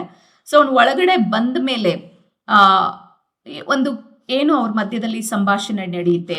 ಅವನು ವಿಯೋಲಾ ಸಿಸ್ಯಾರಿಯೋ ವೇಷದಲ್ಲಿ ತನ್ನ ಒಂದು ಮಾಲೀಕ ಅಂದರೆ ಓರ್ಸಿಯಾನನ್ನ ಪ್ರೆಸೆಂಟ್ ಮಾಡಿ ಏನು ಹೇಳಕ್ ಬಂದಿರ್ತಾನೆ, ಅವನ ಎಷ್ಟು ಮಟ್ಟಿಗೆ ಈ ಒಲಿವಿಯಾನ ಪ್ರೀತಿ ಮಾಡ್ತಾ ಇದ್ದಾನೆ ಅದನ್ನೆಲ್ಲವನ್ನೂ ಕೂಡ ಹೇಳ್ತಾ ಇರಬೇಕಾದ್ರೆ ಅವಳು ಒಂದು ಮಾತು ಹೇಳ್ತಾಳೆ, what is yours to bestow is not yours to reserve. ಅಂದರೆ ನಿನ್ನ ಹತ್ರ ಏನಿದೆ ಅದನ್ನ ಇನ್ನೊಬ್ಬರಿಗೆ ಕೊಡೋದಕ್ಕೆ ಇದೆ ಹೊರತು ಅದನ್ನ ನೀನೇ ರಿಸರ್ವ್ ಮಾಡಿ ಇಟ್ಕೊಳ್ಳೋಕೆ ಇರೋದಿಲ್ಲ. ಅಂದರೆ ಅವನೇನು ಬಯಸ್ತಾ ಇದ್ದಾನೆ ಆ ಪ್ರೀತಿಯನ್ನ ಅದನ್ನ ಕೊಡು ನೀನು ಅನ್ನೋ ರೀತಿನಲ್ಲಿ ಅವನ ಎಕ್ಸ್ಪ್ರೆಷನ್ ಮಾಡ್ತಾಳೆ. ಏನೋ ಅಲ್ಲಿ ಹೇಳಿದಾಗ, ಹಾಗಿದ್ರೆ ನಿನ್ನ ರಾಜ ಅಂದರೆ ಡ್ಯೂಕ್ ಏನು ಒರ್ಸಿಯಾನೋ ಇದ್ದಾನೆ, ಸೊ ಅವನು ಏನನ್ನ ಹೇಳಿದಾನೆ ಹೇಳು ಅಂತ ಕೇಳಿದಾಗ ಅವನು ಹೇಳ್ತಾನೆ Viola, alas I took great pains to study it and it's poetical. ನಮ್ಮ ಡ್ಯೂಕ್ ಒರ್ಸಿಯಾನೋ ಏನು ಸಂದೇಶವನ್ನು ಕೊಟ್ಟಿದ್ದಾನೆ, ಏನು ಹೇಳೋಕ್ಕೆ ನಿನಗೆ ಹೇಳಿ ಕಳಿಸಿದ್ದಾನೆ, ಬಹುಶಃ ನನಗೆ ಅದನ್ನು ಆ್ಯಸ್ ಇಟ್ ಈಸ್ ಹೇಳೋಕೆ ಆಗ್ತಾ ಇಲ್ಲ. ಯಾಕಂದರೆ ಅವನು ತುಂಬ ಪೊಯಿಟಿಕಲ್ ಆದಂಥ, ತುಂಬ ರೊಮ್ಯಾಂಟಿಕ್ ಆದಂಥ ವ್ಯಕ್ತಿ. ತನ್ನ ಒಂದು ಕಾವ್ಯಾತ್ಮಕ ಭಾಷೆನಲ್ಲಿ ಅದನ್ನು ಹೇಳಿದ್ದಾನೆ. ನನಗೆ ಆ ಭಾಷೆನ ಹೇಗಿದೆ ಹಾಗೇ ಅದನ್ನು ಪ್ರೆಸೆಂಟ್ ಮಾಡೋಕ್ಕಾಗ್ತಾ ಇಲ್ಲ ಅಂತ ಹೇಳಿದಾಗ ಒಲಿವಿಯಾ ಹೇಳ್ತಾಳೆ, it is the more like to be feigned. ಅಂದರೆ ಅದು ಹಾಗಿಲ್ಲ ಕಾವ್ಯಾತ್ಮಕವಾಗಿದೆ ಅಂತ ಅನ್ನೋದಾದರೆ ಬಹುಶಃ ಅದು ಯಾವುದೂ ಕೂಡ ಸತ್ಯ ಇರಲ್ಲ, ಅದೆಲ್ಲನೂ ಕೂಡ ಬರೀ ಸುಳ್ಳೇ ಇರುತ್ತೆ. And I pray you keep it in I heard you were ಸಾಲ್ಸಿ at my gates and allowed your approach rather to wonder at you than to hear you. If you be not mad, be gone. If you have reason, be brief. It's not that time of moon with me to make one in so skipping a dialogue. So ನೀ ನಿಜವಾಗ್ಲೂ ಏನೋ ಜಾಣ ಆಗಿದ್ದೆ ಅಂತ ಅನ್ನೋದಾದರೆ ಅದನ್ನು ನಿನ್ನನ್ನು ನಿಜವಾಗ್ಲೂ ನಾನು ಕರೆಸಿದ್ಯಾಕೆ ಅಂತಂದರೆ ಓರ್ಸಿಯಾನೋ ಏನು ಹೇಳಿದಾನೆ ಅಂತ ತಿಳ್ಕೊಳ್ಳುವಂಥ ಕ್ಯೂರಿಯಾಸಿಟಿ ನನಗೇನಿಲ್ಲ, ನಿನ್ನನ್ನು ನೋಡಬೇಕಾಗಿತ್ತು, ನಿನ್ನ ಜೊತೆಗೆ ಮಾತಾಡಬೇಕಿತ್ತು ಅನ್ನುವಂಥ ಮಾತುಗಳನ್ನು ಅವಳೇನು ಎಕ್ಸ್ಪ್ರೆಸ್ ಮಾಡ್ತಾಳೆ. ಬಹುಶಃ ಆ ಎಲ್ಲ ಮಾತುಗಳಲ್ಲಿ ನಮಗೆ ಸೂಕ್ಷ್ಮವಾಗಿ ಗೊತ್ತಾಗೋದು ವಿಯೋಲಾ ಈ ಒಂದು ಒಲಿವಿಯಾ ಓರ್ಸಿಯಾನ್ ಏನು ವಿಯೋಲಾ ಇರ್ತಾಳೆ ಸಿಸ್ಯಾರಿಯೋ ವೇಷದಲ್ಲಿ, ಅವನ ರೂಪಕ್ಕೆ ಮಾರು ಹೋಗ್ತಾಳೆ, ಅವನ ಮಾತುಗಳಿಗೆ, ಅವನ ವಿದ್ವತ್ತಿಗೆ ಮಾರು ಹೋಗಿ ಅವಳೆಲ್ಲೋ ಒಂದು ಕಡೆ ತನ್ನನ್ನೇ ತಾನು ಅವನ ಪ್ರೀತಿನಲ್ಲಿ ಕಳ್ಕೊಳ್ತಾಳೆ ಎನ್ನುವಂತಹ ಒಂದು ಸಂದೇಶ ನಮಗಲ್ಲಿ ಅಲ್ಲಲ್ಲಿ ಕಾಣಿಸ್ಕೊಳ್ತಾ ಹೋಗುತ್ತೆ. ಇದಿಷ್ಟು 5 ಸನ್ನಿವೇಶ ದೃಶ್ಯಗಳಲ್ಲಿ ಶೇಕ್ಸ್ಪಿಯರ್ ಅಷ್ಟು ನಾಟಕಗಳಲ್ಲಿ ಬರುವಂತಹ ಸಾಕಷ್ಟು ಪಾತ್ರಗಳನ್ನು ಪರಿಚಯ ಮಾಡಿಕೊಡ್ತಾನೆ. 2ನೇ ದೃಶ್ಯದಲ್ಲಿ ನಮಗೆ 2 ಮಹತ್ವದ ಕ್ಯಾರೆಕ್ಟರ್ಸ್ಗಳು ಆಂಟೋನಿಯೋ ಮತ್ತು ಸೆಬಾಸ್ಟಿನ್, ಇಬ್ಬರೂ ಕೂಡ ಪರಿಚಯ ಆಗ್ತಾರೆ. ಇದು ನಮಗೆ ಬಹಳ ದೊಡ್ಡ ತಿರುವನ್ನು ತಂದುಕೊಡುತ್ತೆ ನಾಟಕದಲ್ಲಿ. ಸೆಬಾಸ್ಟಿನ್ ಯಾರು ಅನ್ನೋದನ್ನ ನಮ್ಗೆ ಈಗಾಗಲೇ ವಿಯೋಲಾ ಮತ್ತು ಸೆಬಾಸ್ಟಿನ್ ಇವರಿಬ್ಬರು ಐಡೆಂಟಿಕಲ್ ಟ್ವಿನ್ಸ್ ಏನಿರ್ತಾರೆ, ಸಮುದ್ರದಲ್ಲಿ ತಮ್ಮನ್ನು ತಾವು ಇಬ್ಬರೂ ಕೂಡ ಕಳೆದುಕೊಂಡ್ಬಿಟ್ಟಿರ್ತಾರೆ. ಮತ್ತೆ ಅವರು ಬದುಕಿರ್ತಾರೆ. ಆ್ಯಕ್ಚುಲಿ ಸೆಬಾಸ್ಟಿನ್ ಕೂಡ ಬದುಕಿರ್ತಾನೆ. ಅವನು ಮತ್ತೊಂದು ದಡ ಸೇರಿರ್ತಾನೆ, ಅಲ್ಲಿ ಒಬ್ಬ ಆಂಟೋನಿಯೋ ಅಂತ ಇರ್ತಾನೆ. ಸೊ ಅವನು ಇವನನ್ನು ಕಾಪಾಡ್ತಾನೆ. ಸೊ ಕಾಪಾಡಿ ಅವನು ಎಷ್ಟರ ಮಟ್ಟಿಗೆ ಆಂಟೋನಿಯೋ ಇವನನ್ನು ಕಾಪಾಡ್ತಿರ್ತಾನೆ, ಮತ್ತೆ ಅವನಿಗೆ ಸಾಕಷ್ಟು ಗೌರವವನ್ನ, ಪ್ರೀತಿಯನ್ನ ಧಾರೆ ಎರೀತಿರ್ತಾನೆ ಅನ್ನೋದನ್ನ ನಮಗೆ ಅವನ ಮಾತುಗಳ ಮೂಲಕ ಅಲ್ಲಿ ನಮಗೆ ಕಾಣಿಸ್ಕೊಳ್ತಾ ಹೋಗುತ್ತೆ. ಸೊ ಅಲ್ಲಿ ಸೆಬಾಸ್ಟಿನ್ ಹೇಳ್ತಾನೆ, ಇಲ್ಲ ನಾನು ಹೋಗ್ಬಿಡ್ತೀನಿ, ಯಾಕಂದ್ರೆ ಎಷ್ಟು ದಿವಸ ಅಂತ ನಿನ್ನ ನೆರಳಲ್ಲಿ ನಾನು ಬದುಕಿರ್ಬೇಕು, ಸೊ ನಾನು ಬೇರೆ ಕಡೆ ಹೋಗ್ತೀನಿ ಅಂದಾಗ, ಎಲ್ಲಿಗೆ ಹೋಗ್ತೀಯಾ ಅಂತ ಕೇಳ್ತಾನೆ. ನಾನು ಇಲೇರಿಯಾ, ನನಗೆ ಗೊತ್ತಿಲ್ಲ ಎಲ್ಲಿ ಹೋಗ್ತೀನಿ ಅಂತ, ಬಟ್ ಇಲೇರಿಯಾಗ ನಾನು ಹೋಗಬೇಕು ಅಂತ ಹೇಳಿದಾಗ, ಆ್ಯಕ್ಚುಲಿ ಆಂಟೋನಿಯೋ ನಾನು ಕೂಡ ಬರ್ತಾ ಇದ್ದೆ, ಬಟ್ ಅಲ್ಲಿ ನಾನು ಆಗಲೇ ಅಲ್ಲಿ ತುಂಬ ಜನ ನನಗೆ ಶತ್ರುಗಳಿರೋದ್ರಿಂದ ನಾನು ಅಲ್ಲಿ ಬರೋದಿಲ್ಲ, ಬಟ್ ನೀನು ಹೋಗ್ಬಾ ಅಂತ ನಾನು ಕಳಿಸ್ಕೊಡ್ತಾನೆ. ಸೊ ಹೀಗೆ ಸೆಬಾಸ್ಟಿನ್ ಇಲೇರಿಯಾ ನಗರವನ್ನ ಪ್ರವೇಶ ಮಾಡ್ತಾನೆ. ನಂತರ ಕೆಲವು ದೃಶ್ಯಗಳಲ್ಲಿ ನಾವು ಅದನ್ನು ನೋಡ್ತಾ ಹೋಗ್ತೀವಿ. ಅಗೇನ್ ಎರಡನೇ ಮತ್ತೆ ಮೆಲ್ವೊಲಿಯಾ ಈ ಕ್ಯಾರೆಕ್ಟರ್ ನಮಗೆ ಇಂಟ್ರೊಡ್ಯೂಸ್ ಆಗುತ್ತೆ. ಈ ಮೆಲ್ವೊಲಿಯಾ ಒಬ್ಬ ಆಡಳಿತಗಾರರಾಗಿರ್ತಾನೆ. ಒಲಿವಿಯಾ ಒಂದು ಏನು ಅವಳ ಒಂದು ಇದರಲ್ಲಿ ಅವಳ ಒಟ್ಟು ಒಂದು ಎಲ್ಲ ಉಸ್ತುವಾರಿಯನ್ನ ಅವನು ನೋಡ್ಕೊಳ್ತಾ ಇರ್ತಾನೆ. ಬಹಳ ಗಂಭೀರವಾದಂತಹ ಒಂದು ಪಾತ್ರ ಇದು, ಬಹಳ ಸೀರಿಯಸ್ ಆದಂತಹ ಒಂದು ಪಾತ್ರ. ಮತ್ತೆ ಸಾಕಷ್ಟು ರೀತಿನಲ್ಲಿ ಹೀಗೇ ಇರಬೇಕು, ಆರ್ಡರ್ಲಿ ಅನ್ನುವಂಥ ಒಂದು ಎಕ್ಸ್ಪೆಕ್ಟೇಷನ್ ಅನ್ನ ಇಟ್ಕೊಂಡಂತ ಪಾತ್ರ, ಬಹಳ ಅಷ್ಟೇ ಅಹಂಕಾರಿಯಾದಂಥ ಪಾತ್ರ ಕೂಡ ಅಂತ ನಮ್ಗೆ ಅಲ್ಲಲ್ಲಿ ಕಾಣಿಸ್ಕೊಳ್ತಾ ಹೋಗುತ್ತೆ. ಸೊ ಈ ಒಂದು ದೃಶ್ಯದಲ್ಲಿ ಆಕ್ಚುಲಿ ಒಲಿವಿಯಾ ಏನ್ ಮಾಡಿರ್ತಾಳೆ ಅಂತಂದ್ರೆ, ವಿಯೋಲಾನ ಇಂಪ್ರೆಸ್ ಆಗ್ಬಿಟ್ಟಿರ್ತಾಳೆ. ಅವನನ್ನ ಮತ್ತೆ ತಾನು ಸಂಪರ್ಕ ಮಾಡಬೇಕು ಅಂದ್ರೆ, ಸಿಸಾರಿಯೋನ ಮತ್ತೆ ತಾನು ನೋಡ್ಬೇಕು ಅನ್ನೋ ಕಾರಣಕ್ಕಾಗಿ ಮೆಲ್ವಿಯೋಲಾ ಹತ್ರ ಹೋಗಿ ಒಂದು ರಿಂಗ್ ಬಿಟ್ಟು ಹೋಗ್ಬಿಟ್ಟಿದ್ದಾನೆ ಸಿಸಾರಿಯೋ, ಅದನ್ನ ವಾಪಸ್ ಕೊಡು ಅಂತ ಹೇಳಿ ಕಳಿಸ್ತಾಳೆ. ಆ ರಿಂಗನ್ನ ಮೆಲ್ವಿಯೋ ಬಂದು ಸಿಸಾರಿಯೋ ಕೊಟ್ಟಾಗ ಅವನಿಗೆ ಆಶ್ಚರ್ಯ ಆಗುತ್ತೆ ವಿಯೋಲಾಗೆ. ಯಾಕೆ ನಾನಂತೂ ಅಲ್ಲಿ ರಿಂಗನ್ನ ಬಿಟ್ಟು ಬಂದಿಲ್ಲ, ಆದರೂ ಕೂಡ ಯಾಕೆ ರಿಂಗ್ ನಾನು ಬಿಟ್ಟಿದ್ದೀನಿ ಅಂತ ಅವಳು ಹೇಳ್ತಾಳೆ. ಅವಳಿಗೆ ಗೊತ್ತಾಗುತ್ತೆ ನನ್ನನ್ನು ಇವಳು ಇಷ್ಟಪಡೋಕ್ಕೆ ಸ್ಟಾರ್ಟ್ ಮಾಡಿದಾಳೆ ಅಂತ ಹೇಳಿ. ಸೊ ಈ ಥರ ಈ ದೃಶ್ಯದಲ್ಲಿ ನಮಗೆ ಕಾಣಿಸ್ಕೊಳ್ತಾ ಹೋದರೆ, ನಾಲ್ಕನೇ ದೃಶ್ಯದಲ್ಲಿ ಓರ್ಸಿಯಾನೋ ಮತ್ತು ವಿಯೋಲಾ ಮಧ್ಯೆ ಮತ್ತೊಂದಿಷ್ಟು ಕನ್ವರ್ಸೇಷನ್ಸ್ಗಳು ಅಲ್ಲಿ ನಡೀತಾ ಹೋಗುತ್ತೆ. ಸೊ ಇವರಿಬ್ಬರ ಮಾತುಗಳಲ್ಲಿ ನಮಗೆ ಗೊತ್ತಾಗೋದೇನು ಅಂತಂದರೆ, ವಿಯೋಲಾ ಈ ಓರ್ಸಿಯಾನೋ ತುಂಬ ಇಷ್ಟಪಡ್ತಿರ್ತಾಳೆ, ಅವನ ಪ್ರೀತಿಗಾಗಿ ಹಂಬಲಿಸ್ತಾ ಇರ್ತಾಳೆ, ಆದರೆ ಅದನ್ನು ಹೇಳ್ಕೊಳಕ್ಕಾಗ್ದೇ ಒದ್ದಾಡ್ತಾ ಇರ್ತಾಳೆ ಅನ್ನೋದನ್ನು ಒಂದು ಕಡೆ ನಾವು ನೋಡ್ತಾ ಹೋದರೆ, ಓರ್ಸಿಯಾನೋ ಯಾವುದೇ ಕಾರಣಕ್ಕೂ ಕೂಡ ತಾನು ಒಲಿವಿಯಾನ ಬಿಟ್ಟು ಬೇರೆ ಯಾವ ಹೆಣ್ಣನ್ನು ಕೂಡ ತಾನು ಇಷ್ಟಪಡೋಕೆ ಸಾಧ್ಯನೇ ಇಲ್ಲ ಎನ್ನುವಂತಹ ಮನಸ್ಥಿತಿನಲ್ಲಿ ಅವನಿದ್ದಿರ್ತಾನೆ. ಆ್ಯಂಡ್ ತುಂಬ ಇಂಪ್ರೆಸಿವ್ ಆದಂಥ ಕೆಲವು ಡೈಲಾಗ್ಸ್ಗಳು, ಬಟ್ ತುಂಬ ಟೈಮ್ ಆಗಿರೋದ್ರಿಂದ ನಾನು ಚರ್ಚೆನಲ್ಲಿ ಅದನ್ನು ಸಾಧ್ಯ ಆದರೆ ಅದನ್ನು ಓದ್ತಾ ಹೋಗ್ತೀನಿ. ಸೊ ಐದನೇ ದೃಶ್ಯದಲ್ಲಿ ನಮಗೆ ಮೆಲ್ವೊಲಿಯಾ ಇಲ್ಲಿ ಭಾಳ ಇಂಪಾರ್ಟೆಂಟ್. ಅಗೇನ್ ನಮಗೆ ಹಾಸ್ಯಮಯ ಒಂದು ದೃಶ್ಯಗಳು ಈ ಸಬ್ ಪ್ಲಾಟಲ್ಲಿ ಏನು ಕಾಣಿಸ್ಕೊಳ್ಳುತ್ತೆ. ಈ ಮೆಲ್ವೊಲಿಯಾ ಅವನು ಒಂದು ಅರ್ಥದಲ್ಲಿ ಸ್ಲೋಲಿ ಈ ವಿಯೋಲಾನ ಅವಳ ತಾನು ಸಾಧ್ಯ ಆದರೆ ಅವಳನ್ನು ಮದುವೆ ಆಗಬೇಕು ಅಂತ ಆಸೆ ಪಡುವಂತಹ ಒಂದಿಷ್ಟು ಮಾತುಗಳು ನಮ್ಗಲ್ಲಿ ಕಾಣಿಸ್ಕೊಳ್ತಾ ಹೋಗುತ್ತೆ.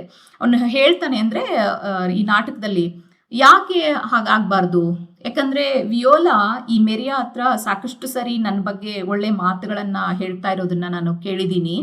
ಆಮೇಲೆ ನನ್ನಂಥ ಒಬ್ಬ ಅಡ್ಮಿನಿಸ್ಟ್ರೇಟರ್ ಯಾರೂ ಇಲ್ಲ ಅಂತಲೇ ಅವಳು ತುಂಬ ಹೊಗಳ್ತಾ ಇರ್ತಾಳೆ. ಅಷ್ಟೇ ಅಲ್ಲದೆ ಈ ರಿಚ್ ಕ್ಲಾಸ್ ವಿಮೆನ್ ಎಷ್ಟೋ ಸಾರಿ ನಾವು ನೋಡಿದ್ದೀವಿ.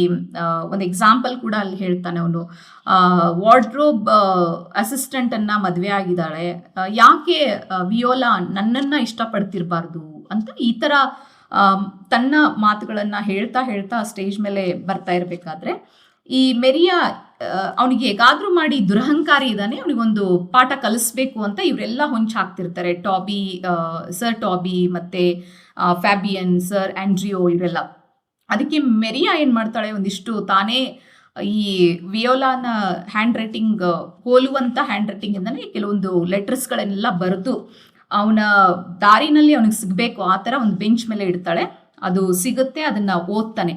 ಅದರಲ್ಲಿ ಭಾಳ ಇಂಪಾರ್ಟೆಂಟ್ ಆದಂಥ ಒಂದಿಷ್ಟು ಲೈನ್ಸ್ಗಳು ನನಗೆ ಅನಿಸಿದ್ದೇನು ಅಂತಂದರೆ, some are born great, some achieve greatness and some have greatness thrust upon them, thy fate open their hands. ಈ ಥರ ಒಂದಿಷ್ಟು ಮಾತುಗಳು ಏನಿರುತ್ತೆ ಅಂದರೆ, ನಾನು ಯಾಕೆ ಈ ಗ್ರೇಟ್ನೆಸ್ ಅನ್ನೋದು ನಾನು ಯಾಕೆ ಬರೀ ಆಡಳಿತಗಾರ ಆಗಿ ಅವರ ಸೇವಕರಾಗಿ ಇರಬೇಕು, ನನಗೂ ಯಾಕೆ ಅದೃಷ್ಟ ಅನ್ನೋದು ಒಲಿಬಾರ್ದು, ಆ ಥರ ಒಲ್ದಿರ್ಬೋದಲ್ವಾ.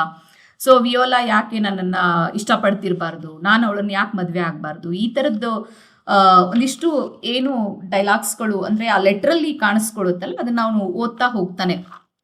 ಸೊ ಇವು ಒಂದಿಷ್ಟು ಅಂದರೆ ಈ ಎಲ್ಲ ಪ್ರತಿಯೊಂದು ಒಂದು ಸಂಭಾಷಣೆಯಲ್ಲಿ ಪಾತ್ರಗಳು ಆಡುವಂತಹ ಮಾತುಗಳೇನಿದ್ದಾವಲ್ಲ, ನಾನು ಎಷ್ಟೋ ಒಂದು ಇದು ಇಂಪಾರ್ಟೆಂಟ್ ಅನಿಸ್ಬೋದು, ಇದು ಇಂಪಾರ್ಟೆಂಟ್ ಅನಿಸುತ್ತೆ ಅಂತ ನಾನು ಬರಿತಾ ಹೋದಾಗೆ ಎಲ್ಲಾನು ಇಂಪಾರ್ಟೆಂಟ್ ಅಂತ ಎಸ್ ಇಫ್ ನನಗೆ ಹೆಂಗೆ ಅನಿಸ್ಬಿಡ್ತು ಅಂದರೆ ಇಡೀ ನಾಟಕ ಕೂತ್ಕೊಂಡು ನಾನೇ ವಾಪಸ್ ಬರ್ದಂಗೆ ಅನಿಸ್ಬಿಡ್ತು. ಅಷ್ಟರ ಮಟ್ಟಿಗೆ ಶೇಕ್ಸ್ಪಿಯರ್ನ ಒಂದು ಭಾಷಾ ಒಂದು ಸಾಮರ್ಥ್ಯ ಅನ್ನೋದನ್ನು ನಾವು ಯಾವುದೇ ನಾಟಕ ಇರಲಿ, ಅದು ಬರೀ ಕಾಮಿಡಿ ಇರಲಿ ಅಥವಾ ಟ್ರಾಜಿಡಿ ಇರಲಿ, ಯಾವುದೇ ಇದ್ರೂ ಕೂಡ ಭಾಷೆಯನ್ನು ಗಟ್ಟಿಯಾಗಿ ಕಟ್ಕೊಡುವಂಥ ಒಂದು ಶಕ್ತಿ ಶೇಕ್ಸ್ಪಿಯರ್ಗೆ ಇದೆ. ಹಾಗಾಗಿನೇ ಅವು ಎಲ್ಲ ನಾಟಕಗಳಲ್ಲೂ ಬರುವಂಥ ಯಾವುದೇ ಒಂದು ಡೈಲಾಗ್ಸ್ ಇದ್ರೂ ಕೂಡ ಅದು ಅಷ್ಟೇ ಇಂಪಾರ್ಟೆಂಟ್, ನಮ್ಮನ್ನು ಮತ್ತೆ ಮತ್ತೆ ಕಾಡುವಂಥ ಡೈಲಾಗ್ಸ್ಗಳಾಗಿ ನಮಗೆಲ್ಲ ಕಾಣಿಸ್ಕೊಳ್ತಾ ಹೋಗುತ್ತೆ. ನನಗೆ ಅಂಕ 3ರಲ್ಲಿ ಏನು ಫೂಲ್ ಮತ್ತು ವಿಯೋಲಾ ಮಧ್ಯ ಒಂದು ಸಂಭಾಷಣೆ ನಡೆಯುತ್ತಲ್ಲ ಫ್ರಮ್ ಬಿಗಿನಿಂಗಲ್ಲಿ, ಅಲ್ಲಿ ಹ್ಯಾಮ್ಲೆಟ್ ನಾಟಕದಲ್ಲಿ 2ನೇ ಒಂದು ದೃಶ್ಯದಲ್ಲಿ ಪೊಲೋನಿಯಸ್ಗೆ ಅವನು what are you reading my lord ಅಂತ ಹಿಂಗೆ ಕೇಳಿದಾಗ ವರ್ಡ್ಸ್ ವರ್ಡ್ಸ್ ವರ್ಡ್ಸ್ ಅಂತ ಹೇಳ್ತಾನೆ. ಅದು ನನಗೆ ನೆನಪಿಸ್ತು ಇವರ ಡೈಲಾಗ್ಸ್ಗಳು. ಯಾಕಂದರೆ ಅವನು ಈ ಪದಗಳ ಬಗ್ಗೆನೇ ಸಾಕಷ್ಟು ಅಲ್ಲಿ ಫೂಲ್ ಮತ್ತು ವಿಯೋಲಾ ಮಧ್ಯೆ, ಒಲಿವಿಯಾ ಮಧ್ಯೆ ಕನ್ವರ್ಸೇಷನ್, ಅಂದರೆ ಫೂಲ್ ಮತ್ತು ವಿಯೋಲಾ ಏನು ಸ್ಟಾರ್ಟಿಂಗ್ ಮಾತಾಡ್ತಾ ಇರ್ತಾರೆ, words are very rascal since bonds disagreed them, ಈ ಮಾತುಗಳು. ಆಮೇಲೆ I can yield you none without words, words are grown so false, I am loath to prove reason with them. So ನಿಮ್ಮ sister ಯಾರು, ಅದ್ರ ಬಗ್ಗೆ ಹೇಳು ಅಂತ, ಯಾಕೆ ಅಂತ ಹಿಂಗೆಲ್ಲ ಕೇಳಿದಾಗ, ಅಯ್ಯೋ ಯಾಕೆ ಅಂತ ಹೇಳಬೇಕು ಅಂದರೆ ಮತ್ತೆ ನಾನು ಪದಗಳನ್ನೇ ಬಳಸ್ಬೇಕಲ್ಲ, ಅದಕ್ಕೆ ಬೇಡ ಅಂತ ಹೇಳ್ತಿರ್ತಾನೆ. ಅಂದರೆ ಈ ಪದಗಳು ಏನಿದಾವಲ್ಲ, ಬರೀ ನನಗನ್ಸೋದು ಪದಗಳು ಬರೀ ಪದಗಳಾಗೆ ಉಳಿದ್ಬಿಡುತ್ತೆ ಎಷ್ಟೋ ಸರಿ. ಅವುಗಳ ಅನುಷ್ಠಾನ ಆಗದೆ ಹೊರತು ಅವುಗಳಿಗೆ ನಾವು ಎಷ್ಟೋ ಸರಿ ಪ್ರಾಮಿಸ್ ಮಾಡ್ತಾ ಇರ್ತೀವಿ. ಆ ಪ್ರಾಮಿಸ್ಗಳನ್ನು ನಿಜವಾದ ಅರ್ಥದಲ್ಲಿ ಫುಲ್ಫಿಲ್ ಮಾಡಲಿಲ್ಲ ಅಂತಂದರೆ, ನಾನು ಬರ್ತೀನಿ ಅಂದರೆ ಹೋಗಬೇಕು, ಇಲ್ಲ ಅಂತಂದರೆ ಅದಕ್ಕೆ ಅರ್ಥನೇ ಇರೋದಿಲ್ಲ. ಸೊ ಈ ಪದಗಳ ಒಂದು ಬಗ್ಗೆನೇ ಸಾಕಷ್ಟು ಕಡೆ ಎಷ್ಟೊಂದು ನಾಟಕಗಳಲ್ಲಿ ಈ ಒಂದು ಮೋಸ್ಟ್ಲಿ ಶೇಕ್ಸ್ಪಿಯರ್ ಈ ಪದಗಳ ಬಗ್ಗೆ ಅದರ ಹೇಗೆಲ್ಲ ನಾವು ಯೂಸ್ ಮಾಡ್ಕೊಳ್ತಾ ಇದ್ದೀವಿ, ಬೇಕಾಬಿಟ್ಟಿಯಾಗಿ ಮನುಷ್ಯ ಹೇಗೆಲ್ಲ ಯೂಸ್ ಮಾಡ್ಕೊಳ್ತಾ ಇರ್ತಾನೆ ಅನ್ನೋದ್ರ ಬಗ್ಗೆ ಮಾತನಾಡದೇ ಇರುವಂಥ ಬಹುಶಃ ನಾಟಕಗಳೇ ಇಲ್ಲ ಅಂತ ನಮಗೆ ಅನಿಸ್ಬಿಡುತ್ತೆ. ಅಷ್ಟರ ಮಟ್ಟಿಗೆ ಈ ಪದಗಳನ್ನು ನಾವು ಮನುಷ್ಯರು ಹೇಗೆ ಬೇಕಾಬಿಟ್ಟಿಯಾಗಿ ಸಿಕ್ಕಂಗೆ ಬಳಸ್ಕೊಳ್ಳೋದು ಅಂತ ಹೇಳ್ತಾರಲ್ಲ, ಹಾಗೆ ಬಳಸ್ಕೊಳ್ಳೋದ್ರ ಬಗ್ಗೆ ಒಂದಿಷ್ಟು ಕನ್ವರ್ಸೇಷನ್ಸ್ಗಳು ಅಲ್ಲಿ ನಡೀತಾ ಹೋಗುತ್ತೆ. ಆಮೇಲೆ ಒಲಿವಿಯಾ ಎಂಟರ್ ಆಗ್ತಾಳೆ, ಆಮೇಲೆ ಅಲ್ಲಿ ಟಾಬಿ ಬೆಲ್ಚ್ ಎಂಟರ್ ಆಗ್ತಾರೆ. ಸೊ ಇಲ್ಲಿ ಏನೋ ಅವಳು ಒಲಿವಿಯಾ ನೇರವಾಗಿ ತನ್ನ ಪ್ರೀತಿಯನ್ನು ಹೇಳ್ಕೊಳ್ತಾಳೆ ವಿಯೋಲಾ ಹತ್ರ. ಅವಳು ಎಷ್ಟರ ಮಟ್ಟಿಗೆ ಅಂದರೆ, ನಾನು ಎಲ್ಲವನ್ನ ದಾಟ್ಕೊಂಡು ಒಬ್ಬ ಸರ್ವೆಂಟ್ ಆಗಿ ಮತ್ತಿನ್ನೇನೋ ಆಗಿ ನನ್ನ ಪ್ರೀತಿಯನ್ನು ಶೇಮ್ಲೆಸ್ ಆಗಿ ನಿನ್ನ ಹತ್ರ ಹೇಳ್ಕೊಳ್ತಾ ಇದ್ದೀನಿ ಅನ್ನುವಂಥ ಮಾತುಗಳು. ಅಂದರೆ ಪ್ರೀತಿಯಲ್ಲಿ ಬಿದ್ದವರು. ಇನ್ನೊಂದು ಕಡೆ ಆ್ಯಕ್ಚುಲಿ ಒಲಿವಿಯಾ ಯಾವಾಗ ಮೆಲ್ವಿಯೋಲೋ ಮೆರಿಯಾ ಹೇಳ್ತಾಳೆ ಅವ್ನು ಯಾಕೋ ಹುಚ್ಚುಚ್ರಂಗೆ ಆಡ್ತಾ ಇದ್ದಾನೆ ಅಂದರೆ, ಆ ಲೆಟ್ರನ್ನೆಲ್ಲ ಓದಿದ್ಮೇಲೆ ಅವ್ನು ತುಂಬ ಹುಚ್ಚಿರ್ತಾರ, ಅವಳು ಆ ಲೆಟ್ರಲ್ಲೆಲ್ಲ ಹೇಗೆ ಬರೆದಿರ್ತಾಳೋ, ನೀನು ಹೀಗೆ ಕಾಣಿಸ್ಕೊಂಡ್ರೆ ಚೆನ್ನಾಗಿರುತ್ತೆ, ಹಾಗೆ ಕಾಣಿಸ್ಕೊಂಡ್ರೆ ಚೆನ್ನಾಗಿರುತ್ತೆ ಅಂತ ಹಿಂಗೆಲ್ಲ ಹೇಳಿದಾಗ ಹಾಗೆ ಅವನೇನು ಕಾಣಿಸ್ಕೊಳ್ತಾ ಹೋಗ್ತಿರ್ತಾನೆ.